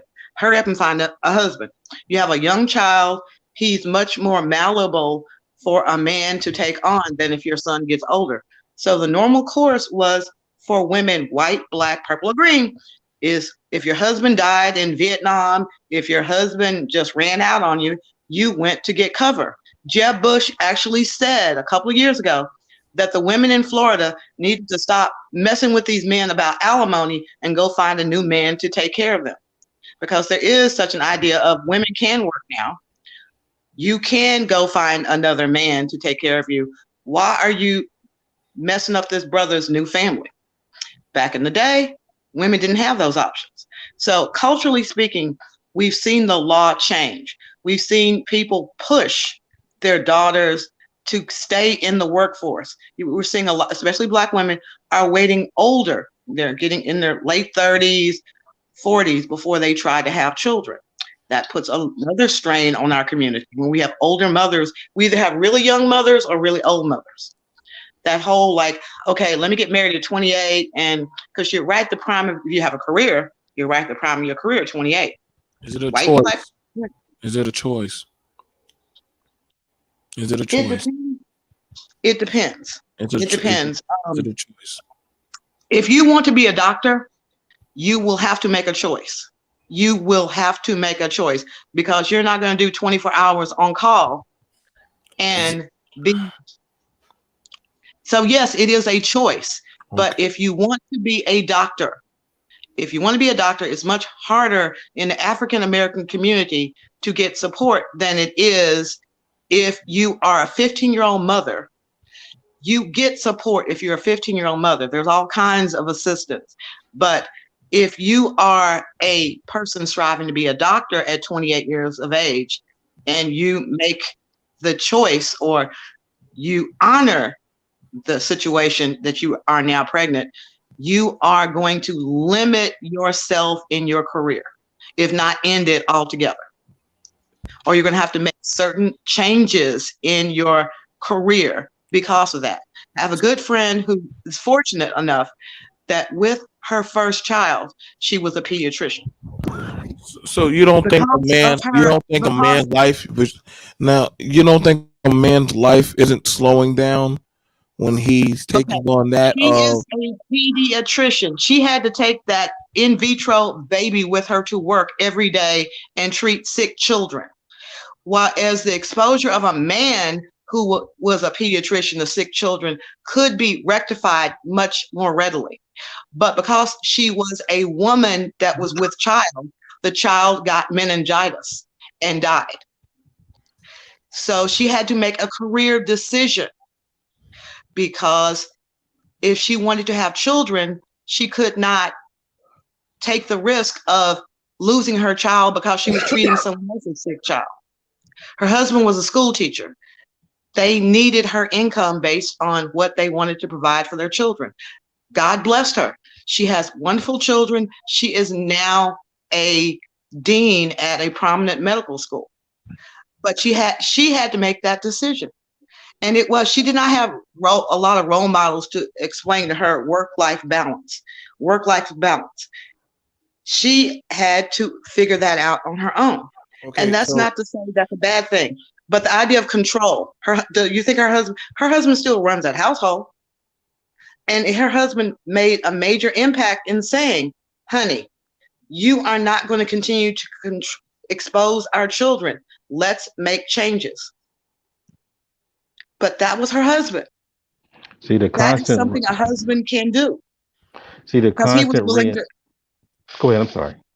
No, he was willing. It's like, look, baby, if you have to make career changes in order for us to have a family, I'm willing to make some changes too. because he was willing to take responsibility. With control comes responsibility. See the constant reinvention of how we, navigate as a family. I mean, we got Nicki Minaj, then we got Cardi B, we got all this trap. I mean, all these kind of things. Some of us act like this stuff just came out of the sky. When we start doing things that work, because it's kind of weird. I don't think people understand that. The older generation, when they were doing things, right, other cultures were paying attention, because the stuff that our older generation were doing, they were able to navigate their way through, bad conditions here in this country. Right. But for some reason, we kind of like turn our backs on those ways while other people carried the mantle. And so here we are. We constantly keep trying to reinvent the family structure, and we keep producing bad things out of it. I think this kind of is the definition of insanity. We have to really start finding out what worked, because there's so many things that did work that we can pull the playbook out, and people are still living that did have those good experiences and good methods. We don't tap into our elders enough. We ignore them. We probably just take them to church and drop them off, but we don't have these deep conversations, especially when they can remember things. Right. We need to start doing that more. No, like I said, I encourage everyone, what I'm saying, from D to Rel, Art and Style, Liza, shout out to her husband Exile. He said he'll see you when you get home. So Sister Asada and Brother Speak. You know what I'm saying? I encourage all you content creators. Like I said, my main focus was on telling Black men, do not be afraid to speak or say, I want control of my home. Do not ever be afraid or ashamed to say that, because you are a man, goddammit. And you should not be ashamed to say that. There was no pushback when women were saying, we are running this, we're doing this. When Beyonce said, who run the world? Girls. They had a whole goddamn fucking song. So now I will say, and literally, and they damn sure ran that shit and everything. And I say, okay, cool. Now, who gonna run the home? Men. Black men. You can sing that song out loud. And if a woman look at you crazy, like, what the hell do you mean by that? That's not a woman for you. Because if it is my duty as a man to lay my life, sanity, and everything on the line so that way you may survive, damn it, I am going to run that home. I'm not compromising. I'm not negotiating. Because if something were to happen, that's on me. And see, that's the thing about it, is we've been beaten so badly, that Black men, the first thing that they did to you was take the home from you. They purposely beat and did all kind of atrocities in front of you to make it seem like you had no power. To be told that you have to raise a child that's inside of your woman's womb. And if you wanted to, you like, damn, I want to kill that damn thing. Like, there's a lot of fucked up shit that happened to men and women. And I'm not pushing back that far, but I'm like, now we having a echo of a lost Black boy. He's like, I want a home, but I didn't have a home. Again, I was born in the 80s crack era.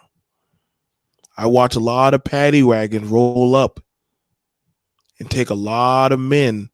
Just, hell, you could just be a brother walking the street. Me and Art could just, me and Brother Speak could be two brothers coming from goddamn school. Hey, y'all boys get against the wall. Mm-hmm. Put it right on the wall. What do? Don't talk back, boy. Put us all up in there. Family don't even know where the hell we at. Mm-hmm. But we lost in the system. So a lot of Black men didn't just disappear. Shit, they still find out there's some men that in the goddamn incarceration. Why are you in here? Shit, I forgot. I just know they put me in here. They just loop me around in here. There's men that want, you gotta understand, like men are trying to find a way to connect back to the woman. Just like some women are afraid because they went through traumatic events and they're afraid to trust in a man. So they're like, shit, I just gotta be strong. Like my mom told me, she said, I had to be strong and be a mama and a dad. No, you're not. You're just my mama. Daddy lived 45 minutes away. Huh? Yeah, daddy lived 45 minutes away, mommy. Just take me to Burger King. Daddy drives by there every other day. I can see him. I knew where to find my daddy. She was looking at me like, how the hell you find him? Some way or the other, the source, the child always knows how to find his way back to the source. It's called nature. You know what I'm saying? A child gonna ask their mama when they just, y'all ever had it, women, when your child is just sitting there and say, tell me about my daddy? Y'all ever had a baby? The baby don't know why. It just instinctually asks, and let me know if I'm wrong what I'm saying, R or D the real, but like a child just instinctually, a boy just asks, tell me about my dad. Where the hell did I come from? I see my hand and I look in the mirror, but I want to know, why am I like this? And that irritates it. Huh? The sad part that we've been sharing in male spaces a lot is that sometimes you don't want to hear from your mom because all she has to have is negativity about them. Mm-hmm. So sometimes you don't even want to ask. And so I know it knows bad. I remember I used to cry. When I would see how they would rag on my cousin Angelo about his daddy, call him a demon, said he wasn't shit, said all kind of vile things to him. Angie was only goddamn 7 years old, and he went through a whole bombardment of women just talking shit about how he was a son of a demon. Do you know what that does to a black boy? And Angie will just take it and just not move. And I will just hold him and cry. And I said, Angie, it's okay. You can cry. It's okay to cry. He said, it don't matter. I'm a demon, just like my daddy. Y'all don't think that don't fuck these boys up? So whenever they want to have a realistic relationship with a black woman, they don't know how to.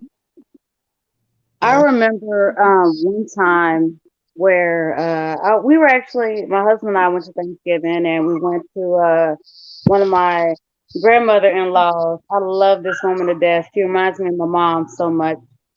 We went to my grandmother-in-law's, and this means we had to be around a lot of cousins, and these are some cousins I went to school with, so some of them I really don't rock with. I just kind of stay to my little self. One of them, I remember one of the cousins, I'm not going to put her name out there, but she was supposed to be calling her son's father. She called her son's father to meet her son for Thanksgiving. And while he went to play with the other children, all you heard was a loud conversation outside, so the little boy didn't hear it. But all you heard was a loud conversation about how, their entire conversation, how, oh, you only want me for this, well, you ain't this, you ain't that, blah, blah, blah, blah, blah. And I'm literally just looking like, wow, you know what I mean? Once again, it ain't my place, not my dude, not my situation, not my place. I'm not gonna sit there and speak on it. But when this little boy came back up and he was so excited, had literally twinkles in his eyes, sitting there saying, okay, mom, so when's my dad coming? And she could have just simply told him that his father wasn't coming, but she went on an entire tirade at the Thanksgiving dinner table about her emotional opinions of his father. And when I sit there and tell you, I felt like, whenever the little boy went, because by this time he was mad, he started lashing out and everything else. And, they were sitting there talking about how bad he was. And I'm sitting here thinking, this little boy isn't bad, just hurt. Honestly, you mama. First of all, if you knew this man wasn't shit, you had the choice to either lay with this man or not. Because there is no way you're going to sit there and tell me that all of a sudden after he sat there and slept with you, he just magically woke up and decided he was going to choose violence and he was no longer going to be shit for the rest of his life. No, whatever it was, he was already showing you that prior. You decided to still go ahead and create this life, regardless of whether you did it meaningly or not. And I literally went and took this little boy and I just hugged him. And he wanted me to let him go. I almost didn't let him go. And I sat there and told him, you know what? It's okay to cry. It's okay to be hurt. It's okay to feel sad. And I said, if you need somebody that's safe where you can go ahead and do that with, I will sit with you until you are done. And when I sit there and tell you, this little boy cried for about an hour and had his, was sitting there and trying to cover his face and wipe his tears on my shirt. It broke my heart because I'm literally like, this little boy has the potential to be an awesome, amazing child. Yes, he needs a father. I get that. But in the area that they are, do you know how many other men have taken this little boy on to sit there and take him under his wing, and whenever he's out and about, whenever he's seen, to kind of, just school him, kind of keep him out of trouble, kind of, keep his head straight a little bit. And the fact that she as a mother it wasn't just a response, it was an emotional response. She was responding off of the way this man made her feel or off of whatever happened in their relationship. Once again, that ain't my business. That ain't got nothing to do with me. But whenever it comes to this little boy, and we're all at Thanksgiving, which means, we're all at the table. We're all kinfolk, okay?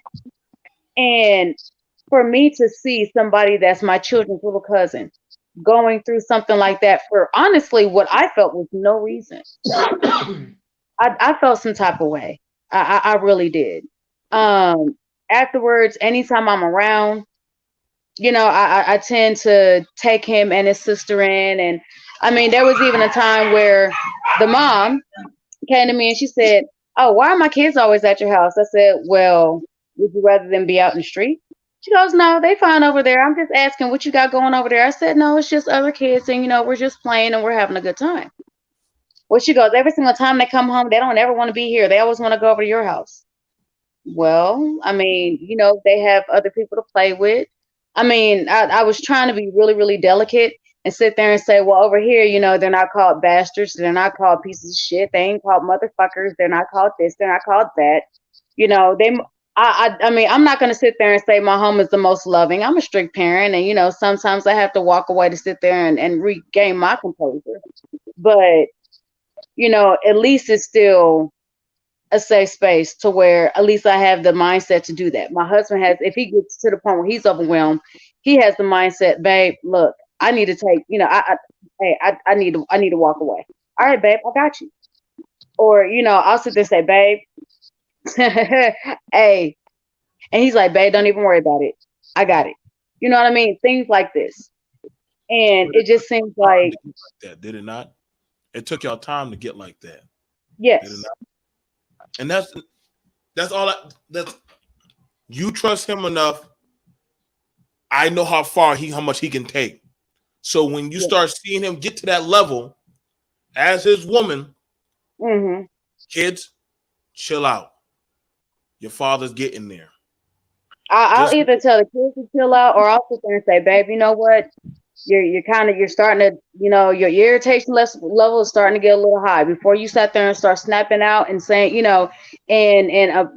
before you start having a negative response, go ahead, go roll a J, go roll a blunt, go, you know what, just go take, this is your smoke time, go smoke. But you know what I mean? But see, ladies, if y'all don't know that in the chat, that's her protecting her man and her family.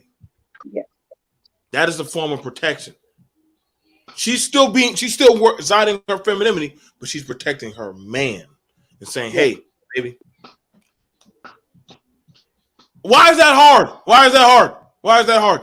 Same thing for a man. Hey, y'all, kids, come on. I've done that. Kids, come on. Mama tired. Mama goddamn trying to make goddamn food and everything. Kids doing the most and shit. One kid just broke the plate. Go! Yeah. I gotta start grabbing stuff. Go. I tell y'all, go watch Crooklyn. Please, y'all, go watch Crooklyn. It's a Spike Lee joint. I swear that thing might be life lesson 101 but literally, I don't know why. And literally, I literally went through a whole gauntlet of women wanting to say, fuck that, I'll never submit to a man. And I said, well, speak death into your life, motherfucker. Here, how about we do it like this? Instead of sitting there and submission, because once again, that's a triggering word. How about we just sit there and say that you show your husband, or you show not even your husband, your man, if you got a boyfriend or something like that, you show him the same love and compassion. Just show him love and compassion. When you see that he's if you've been around him long enough to where you starting to know certain little subtle signs, we can go ahead and, once again, you can call a rose anything but a rose. It's still a rose. But you know what? Let's go ahead and say, babe, you know what? I'm going to show you some extra love and composure, or love and compassion. You know what? Take this time, take a break. Or better yet, let me put it in a way that a lot of women will understand. All women like a man that'll sit there and be like, you know what, baby, go and get your hair done. Baby, go and get your nails done. Here's some money for this. Here's some money for that. Baby, you know what? You've had a long day. You've had a tough day at work. Baby, go ahead and do this. I'm going to make you dinner. Or go ahead and do this. I'm going to go ahead and run your bath. I'm going to run your bath water. I'm going to rub you down. And I'm not just talking about, giving a D, because ladies, a lot of times it's a little bit more than that. But, when your boyfriend will sit there and say, baby, you know what? Go ahead and take this and go enjoy yourself. That's a form of submission. That is love. That is somebody sitting there and saying, you know what? I acknowledge that you've had a hard day. It's starting to weigh on you. I can see the subtle signs from the woman that I love to you being a little bit off. Here, let me go ahead and do some stuff for you that's going to help you sit there and take the edge off so I can have the woman that I love back. So why, let me not ask why it's so hard. Let's think about, instead of hearing submission, let's think about doing the same thing for them. It doesn't exactly have to be in a money term, but come on, ladies, we already know, you know what, baby? Hey, you know what? You've had a hard day. Let me go ahead and make you some dinner. Even if you got to look it up on YouTube, even if you got to order a DoorDash, let me go ahead and take care of you before you get home from work. You know what, baby? You seeming real tense. Let me go ahead and give you a massage. Let me draw your back water. Let me go ahead and rub you down. Let me bake you. Let me, these are things that in some cases would be considered intimate. But the reason that they are intimate and that they hold so much power is because it is submission. That's what it is. Submission carries such a negative connotation with it. So let's take out the negativity. Literally, another way of looking at it. Arkansas and the brother speaking, then we'll wrap it up. Go ahead, Arkansas. Real quickly, another way of looking at it, just in the same lines, is almost as though he submitted his mind and spirit to his woman. Remember, the woman is the physical personification of his spirit. I mean, if he's arguing with her, he's arguing with himself inside. So it's that full connection. I think when we start learning the language of each other, even the language where you're not speaking, I think that's when you start making that deeper connection, and you're less likely to waver. But I'm done with that. I just want to say this real quick. I've seen other talk shows where men started talking about submission, and I said over and over again, it's about, if you're talking about your wife, you're talking about your husband, y'all should have worked that out. But I've heard men that are like, yo, it was our second date. She had to put it out by then. Yeah, I took that shit. That is why you hear women say, whoa, if a Negro starts talking about submission, at what point in time do you expect submission? Because I still have so many women and men who have the issue with the ideology of, why do men have to wait until women want to have sex? There's still that culturalism in the dating scene from a lot of these men that put women on guard naturally, that, okay, this guy is talking too much about submission. Maybe let's keep all the dates in public. If we don't have a chaperone, then in order to get away from this guy who's like, come on, go ahead, let me have some. Women have to have some kind of boundaries, because there are a lot of men that are not looking for the wifey material. They are looking for that submission, and then you wind up with a woman who has a child by a man that she does not like. Now, Michelle, let me ask you a question. Just ask you. If you wanted to go to a 5-star restaurant and I said no, let's just go to a diner, would you have a problem with that? No. Would you think okay. So if a woman says, listen, I have to go to the finest places and have the nice things, and the man says, no, we're not doing that. Like, you're not at that level for me to do that. Can the woman get mad if if he tells her no? Like, no, we're just gonna go, do a nice quaint little dinner, and that's it. She can I don't always feel decline to go. She can always decline to go.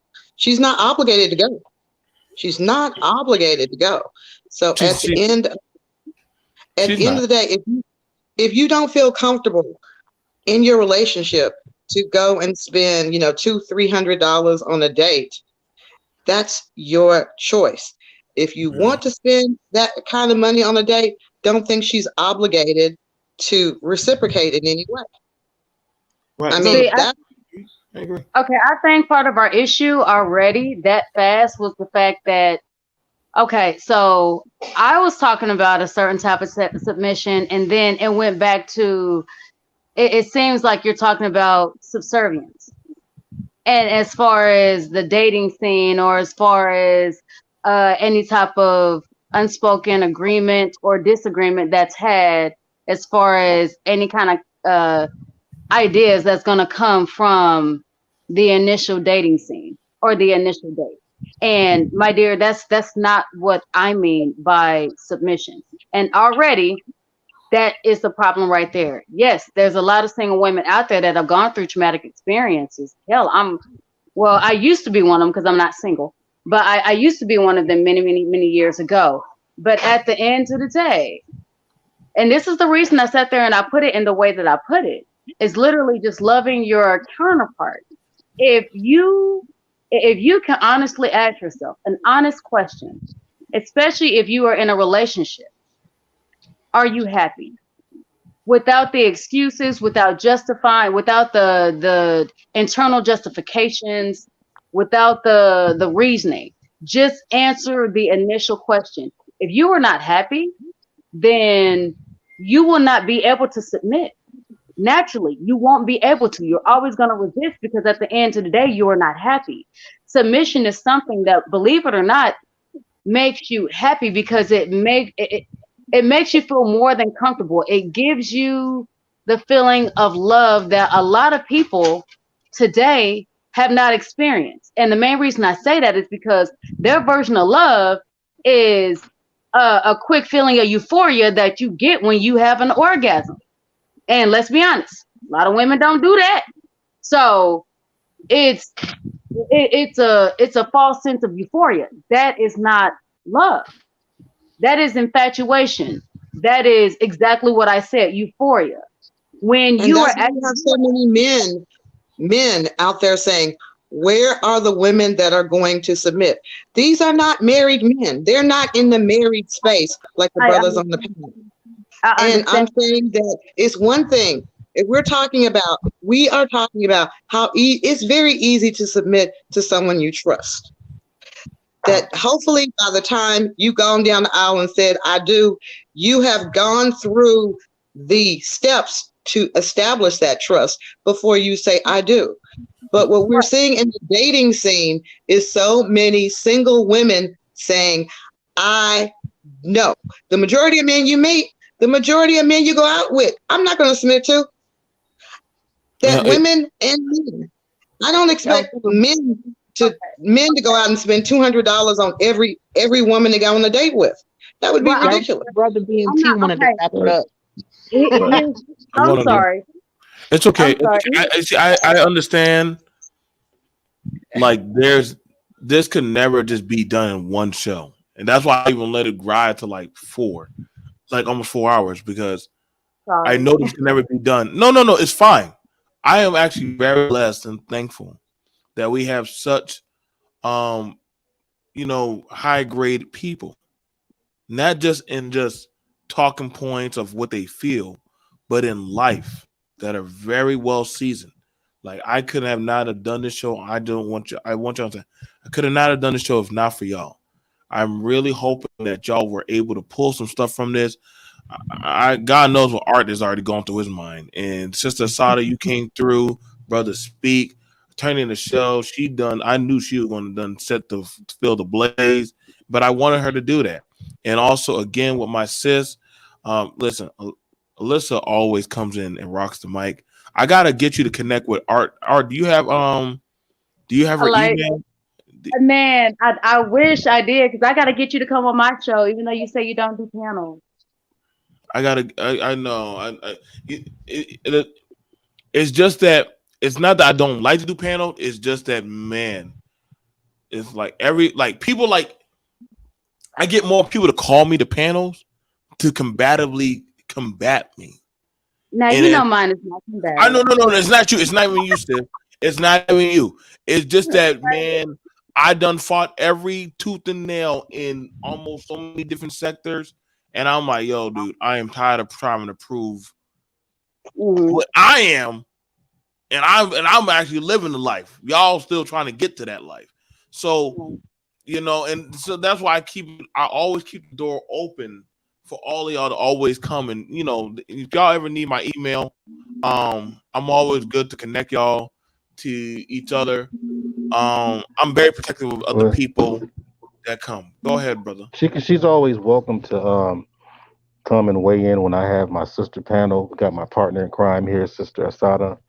So I dedicate that day for them and what they want to weigh in. So I don't know which Sunday they're gonna put something together, but every now and then they have a all female panel on Sunday talks. Put your stuff up so I can go ahead and connect with you. And you can I am doing that right now. I am doing that right now for you. Like I said, y'all go ahead and give y'all final thoughts. Starting out with D Darrell, and while y'all doing that, I'm going to be grabbing y'all channels to actually start pulling them up, so that way y'all can find each other and go to these channels and seek them out. Go ahead, Darrell. All right, brother. Thank you for having me in. I just was definitely listening, love the interaction and so forth. The discourse was real good. I'm just gonna say this, man. What I do like about this particular panel, as opposed to others, you do have a mixture of those who are currently married, those who may have been divorced, and those who are single. So you're getting a multiple statuses as far as their opinion, as opposed to other places in this space where you see it's weighted towards mainly people who've never been in successful relationships speaking on relationships. So when I'm going to say that, it kind of speaks to just our community as a whole. If we want more healthier relationships, if we want stronger families, stronger marriages, we have to create a stronger culture in our race, in our group, in order to foster that long term. It has to be ingrained in our culture. And one of the reasons why it's not as strong is because it's not ingrained in our culture. Until we change that, where kids grow up with an expectations that marriage is part of the reality, a positive relationship, not a toxic relationship, is something that everybody should want, and they know what that looks like, then we'll start to see some overall changes and some more positive residuals that come from that. So appreciate you for having me on, BMT. I'm out. Y'all have a great day. Peace. Next person, go ahead. I didn't know you wanted to. I mean, I did have I wanted to respond to the attorney that was up there, but that's okay. Is she still here? She'll probably. No, I think she dropped off. What I wanted to say was, I agree that a lot of single women see it that way, and my main response to them would be, all right, well, instead of submission, put the word love in there. If the sentence still fits as into something that you would do or you are willing to do, then it just shows once again those words tie hand in hand. But to a lot of the men out there, you guys have to think about it like this. You guys, I understand how difficult it is just to go up to a woman and be like, you know, are you willing to love me? You know, we're going to go ahead and substitute submit to love, okay? Are you willing to love me forever? And, you know, for a lot of women, they'll say yes, but here's the thing. Submission is a type of unconditional love. The love that a lot of people, single and in some cases married, give is conditional. So if you can sit there and say, well, I will love, here, let me go ahead and do it like this. I will love you until you do something that I don't like. Would it make sense to anybody on the panel that that's love? No. Better? Right? So, oh no, you're okay, darling. So, you know, if you can literally substitute that word and still have the sentence make sense or have the request make sense, that's how you can sit there and explain it to a young lady, then you'll be willing to submit. Now, we all understand that, you know what, everybody, not just women, men as well, they want to submit to the person that's going to be worth submitting to, or to the person that's going to be willing to submit to them. So let me put it like this. Everybody wants to love the person that's going to love them too, and that is willing to show that they love them back. Yes? We don't want to love somebody that's going to treat us like shit. Right? There you go. So literally, when you go out there, instead of trying to look for somebody to submit to you, just look for somebody that's willing to love you, because that's what it is. All you have to do is change the word. You change the word to what it actually is, you will sit there and start to see more submission and submissive people. It's that simple. Well, I can agree. And another thing, and I swear I'm gonna shut up and I'm probably just gonna get out of here. If you want somebody to love you, you have to be willing to love them. I know a lot of people look at it biblically like, oh, it only says the man is supposed to love the woman. Well, if you are willing to love her and to sit there and show her that she can be vulnerable enough to love you, I swear to any man out there, and I've had shows on my panel about the exact same thing, I promise men will not have to ask where a submissive woman is. Whenever you can give her the certain 4 things, she will become submissive. Wanting to or not, she will become submissive. I'm telling y'all, if y'all will sit there and do that and mean it, not just do it, you know, for a week or for a month or for a year and sit there and hope to get everything you want. But if you can do that, almost make that into what's considered a life change, then you will never have to ask a woman to submit to you, because you're going to get it naturally to such a way that other women that you don't even know will submit to you. You don't believe me? We'll have it as a science experiment. Try it. Go ahead and provide security, provide safety, provide trust, provide a place where she can truly be vulnerable. And tell me if I'm wrong. Go ahead and provide that for your chicks you got now. And then literally, I'll come back to this panel in a year. Y'all tell me how it worked out, and if I was right or if I was wrong. Sis, with that, sis, what's your I gotta find. I know Brother Speak doesn't drop enough videos for his video to pop up like he's supposed to. What's your channel? So that way... I believe it's Tender Heart 102 at YouTube, but my initial channel is under my name, Eliza Havoc. Okay, why? Like, well, you got a unique name, so this would come up more a lot more easy if it's Liza. Yeah. I also have a sacred space. Both of those are me. Yeah, you're gonna have to email me your channels. You're gonna have to get that squared away. I got you. Get that squared away. Ladies and let me put this out here before I get to Brother Speak. What Brother Speak at? I hope he's still there. Okay. I'm So here. let me show these channels. Brother Speak, I need you to drop some more stuff so that way your channel pops up more. Okay. Do me that favor so that way your channel be more in the algorithm. All right, y'all. So first off, let me create it. Special shout out to the Ebony Star Network. Yeah. This wouldn't have been possible not for them.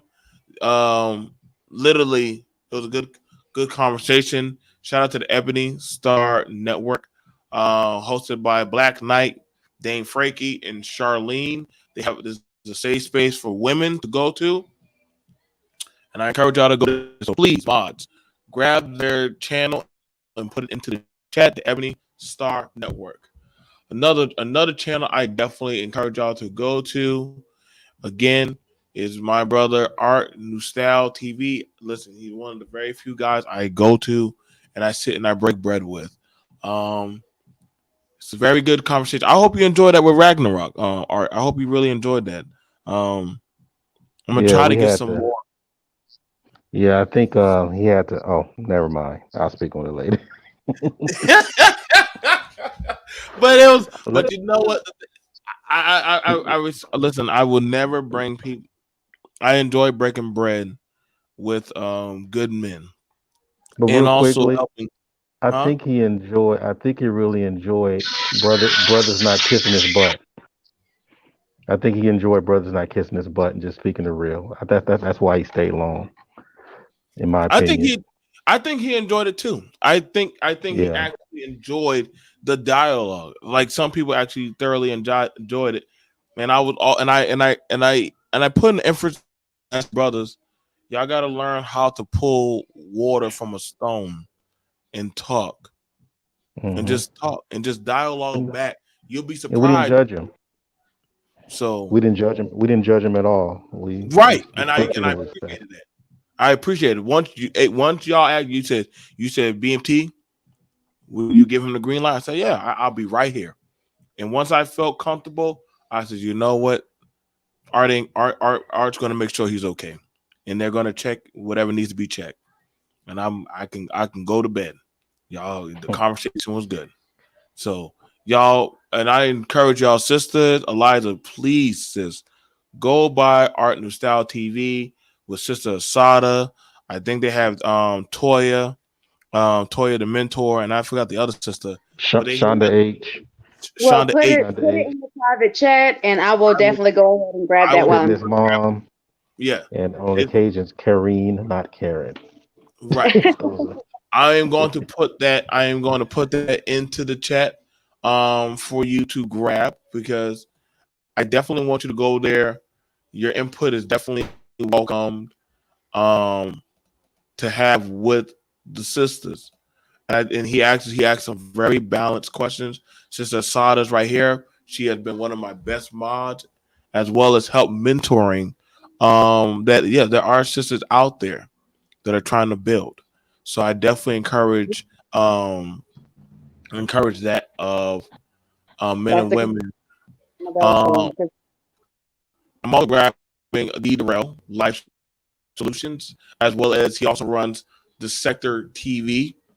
This brother literally is a licensed therapist. We also have our other licensed therapist in the chat, Classic Ruby. And literally they talk about a lot of stuff. They go hard, for speaking about. We all need a therapist, and I would love to have a therapist on my show to help some of the people. I think that's the thing about it, y'all. We don't use YouTube as we should. It's a good networking place for people to actually get to break bread and meet. Some of the people I met through Art, and some of the people Brother Speak had met, he had met through me, and people are meeting other people through other people, and they'll go there and say, "Hey, I'll check them out for myself." So definitely, I definitely will say, I definitely would grab him, and I will put him in the chat also. Brother Speak, I need your channel. I need to get your channel, bro. Go ahead and rock the mic, bro. And I need to get your channel. Okay. Yeah. basically, I think that a lot of people want stuff that's unearned. You know, women want protection that's unearned, but you want to be independent. But you can't be independent and ask for protection. Same with these guys that are asking for submission, but you don't provide an environment where the woman want to submit to. Well, let's say you're not in an environment that creates peace, and I think both sides forget that. So if this man want to come in, provide, protect, all these things, it has to be a peaceful environment. If you want this woman to be loving, caring, and nurturing like they claim they want, you have to provide a peaceful environment in order to do that. If you're not doing any of that, nobody's going to do that. They're always going to be on guard. And this whole, they'll fake submit, fake protect and all that until you do something they don't like. And then all of a sudden they go left, you know, and so until we get to that point where either side is going to provide a peaceful environment, and that doesn't mean that, okay, that you have, like the whole thing with the shepherd pie thing.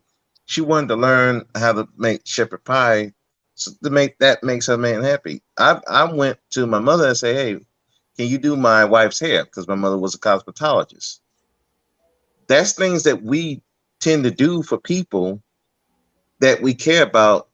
But they have shown us that you're providing a peaceful existence. We're not going to have all this drama and headache that comes with that. If you're not doing that, you shouldn't expect none of that. All you should expect is, you know, just what you expect. I mean, you're going to get what you get.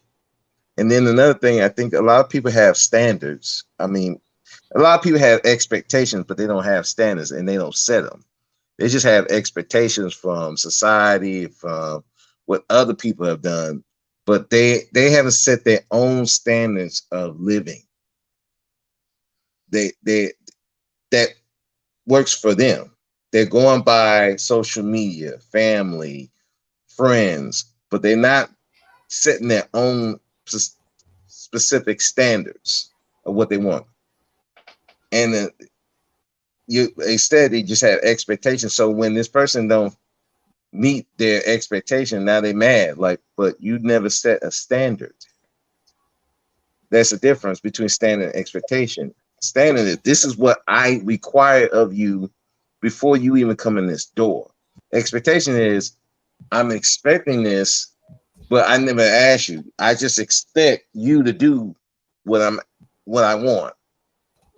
So if we're not setting standards, you're not providing a peaceful environment for people to be what they want to be, then you're going to get what you get, you know, and it's where the confusion comes in. And then this whole fight of submission, protection, and all that comes into play. And nobody's really happy. We just, you know, so that's all. Thank you for having me on the panel, BMT. And I found your doggone thing. Actually, I found both of y'all. God damn it. It took a while. And let me go ahead and grab Eliza Havoc. What the? Oh, okay, that's a woman. I said, what the hell? Is that a porno picture or something? I had to figure out what this girl about to have me put up on the screen. I had to go take three, 4 looks at it. But well, that's pretty nice. Okay, so she did that. All right, let me put Eliza's thing in the back. I was about to curse her out later on about that. But you guys, listen, I think some people take Brother Speak for granted, but he doesn't really raise his voice. And he's very balanced. And that's scary to hear a black man being balanced. I understand why I'm never gonna be, I'm not trying to rise to greater heights. I am where I need to be at the time where I need to be. So that way, whenever Art or Brother Speak or Sister Sada or Eliza or different people need to hear a balanced perspective, they BMT, come on through. I'm not going to say what you want me to hear. I'm going to say what needs to be said, whether you like it or not. And then I'm going to just go about my way. God damn it, BMT, what the fuck? It's all right. You'll be okay. I'll be back. I'll be back next Friday and tear y'all and hit y'all with the switch, and I love you. And I'm way he could whip you with a switch and then sit you on his lap and then pull out 2 cold root beers and give you one. I said, this Negro just whip our behind. Now he giving us root beers and shit. What's wrong? This man is demonic. But he at one point he's like, I'm your granddaddy. I love you and I chastise you. This is my job to. I'm not gonna do what you want me to do. I'm gonna do what is needed of me to do. And that's the thing about it as matured black people.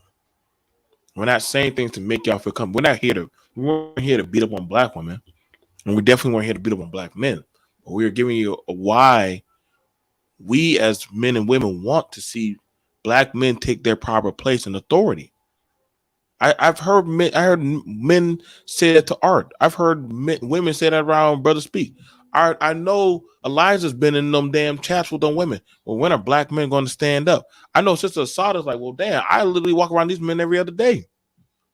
Hell, I've been here long enough. I've done fought through every goddamn YouTubian war. Now I'm a hermit now. I'm sage in this shit. And so it's one of those things out the office. I'll talk to you.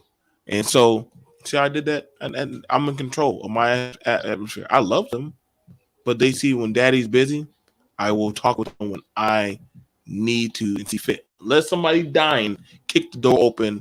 Daddy, so-and-so's bleeding. Okay, y'all, show's over. But until then, it is what it is. Now, let me grab Brother Speaks show. Brother Speaks podcast. The brother's growing. He also does. I think he would also do podcasting like I was doing at one time. But it's hard to do so many different things. But check out the Brother Speak podcast. If you want to just have something to listen to while you're in the radio and you're just driving, it's like at least 1 hour, probably sometimes 30 minutes. And he keeps it pushing. The next thing, of course, is Elijah. I've already subscribed. And I want you guys to subscribe. I want you guys to subscribe also. Like I said, you have my email. You can always reach out. I think y'all should have my phone number. Y'all just got to call.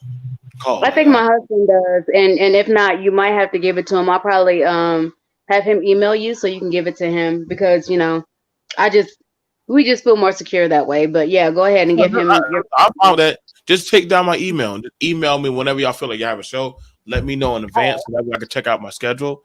Yep.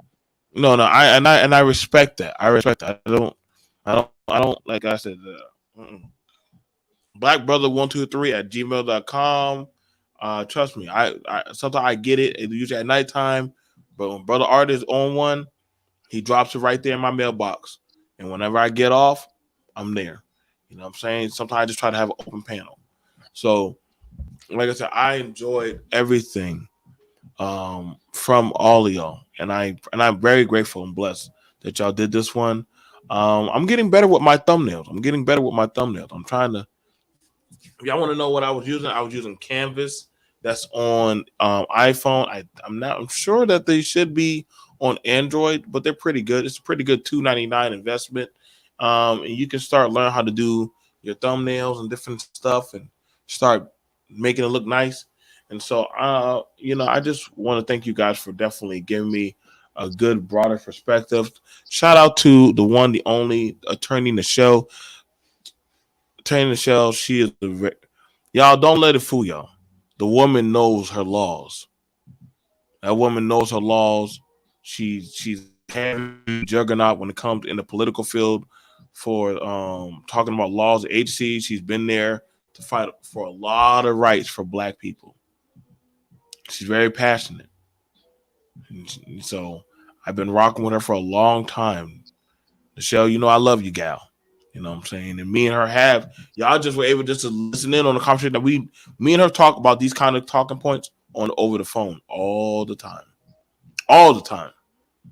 So we just brought it onto YouTube. I am thankful that Sister Asada came through. Asada, did you say anything there before we leave? Thanks for inviting me up. But I just wanted to say that every relationship has some level of service. Whether you're male or female, you get in your relationship, you're going to be serving your partner to a degree. And there's nothing wrong with that, especially when they're serving you back. It's all good. Mm-hmm. Well, you guys, that's all I have for now. I am going to the armory. I need to go buy me some more bullets. And I thank you guys for everything that you have done, that you have inputted into here. Thank everyone in the chat. Thank JI for the $2 super chat. I thank y'all for the input. Please, Classic Ruby wants to go grab people in relationships and have a panel. So y'all, I will try to reach out at the behest of Classic Ruby. She is one of the co-hosts of BMT. So I got to do the other job. Now she wants people in relationship to come on the panel and talk. God knows what she's going to ask us. But yeah. So I will definitely get to that. So other than that, you guys, last thing, BMT. Yes, sir. What we're trying to do is just build a large network of sisters with reason. You know, because I think that they need to support each other. So Yes, at least, you know, brothers need to help support that space so that they'll be able to, you know, speak their mind without being attacked or being misinterpreted, that kind of thing. So if we can, you know, if there's some sisters that's without the shenanigans, because you know you got those the disguisers, you know. So that's so far I got a nice little mix. So we're just trying to make sure that we can make it grow. Y'all, if y'all sisters can, and I'm trying to get Eliza over there. I really feel like she'd be a good asset to your panel if you and Sister Asada agree. Like I said, and I've seen her go to bat and speak truth, and a lot of women feel comfortable with Sister Eliza. She's not no pick me, as y'all want to call her, or try to shame her. No, that woman is a woman in her home with her family, and yet she backs her man. I've been rocking with her for a while, so I'm trying to get her over there to Art's panel. And Art is a very good man. He's very protective of the women. Y'all can't be respectful of the women on the panel. The mods will just kick you right out of there. They'll kick you right out of there. You will not disrespect those women on that panel that are up there being respectful and in their femininity. So I definitely encourage her to go over there. And I thank you, Art, for doing that. Hell, I hope that you get to do the one on the equally yoked. I can't wait for that one. That might have to be a big panel. Interesting one. That's gonna be you. But see, you gotta have some people of a certain degree, but it's gonna be a very emotional roller coaster. Yeah, because I just want to be able to ask the questions and sit back and listen. Yeah. Because that'd be their moment. You do that. I love it when you do that. It's like your Art will throw out a question and just see how it will react in the environment for people. And he will not stop it unless it gets too out of hand. Then he'll step in. I do what I can. But I appreciate you having us up, fam. Appreciate it. I appreciate that. Thank you guys. We enjoyed y'all. We'll see y'all guys later. Peace. We're out, guys. Have a good day.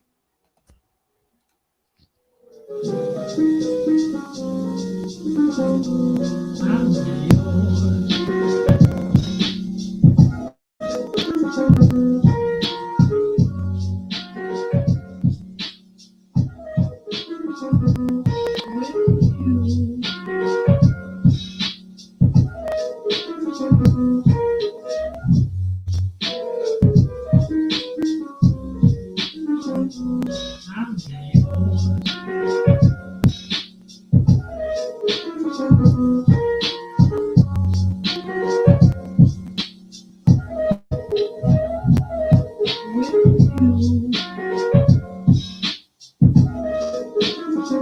you.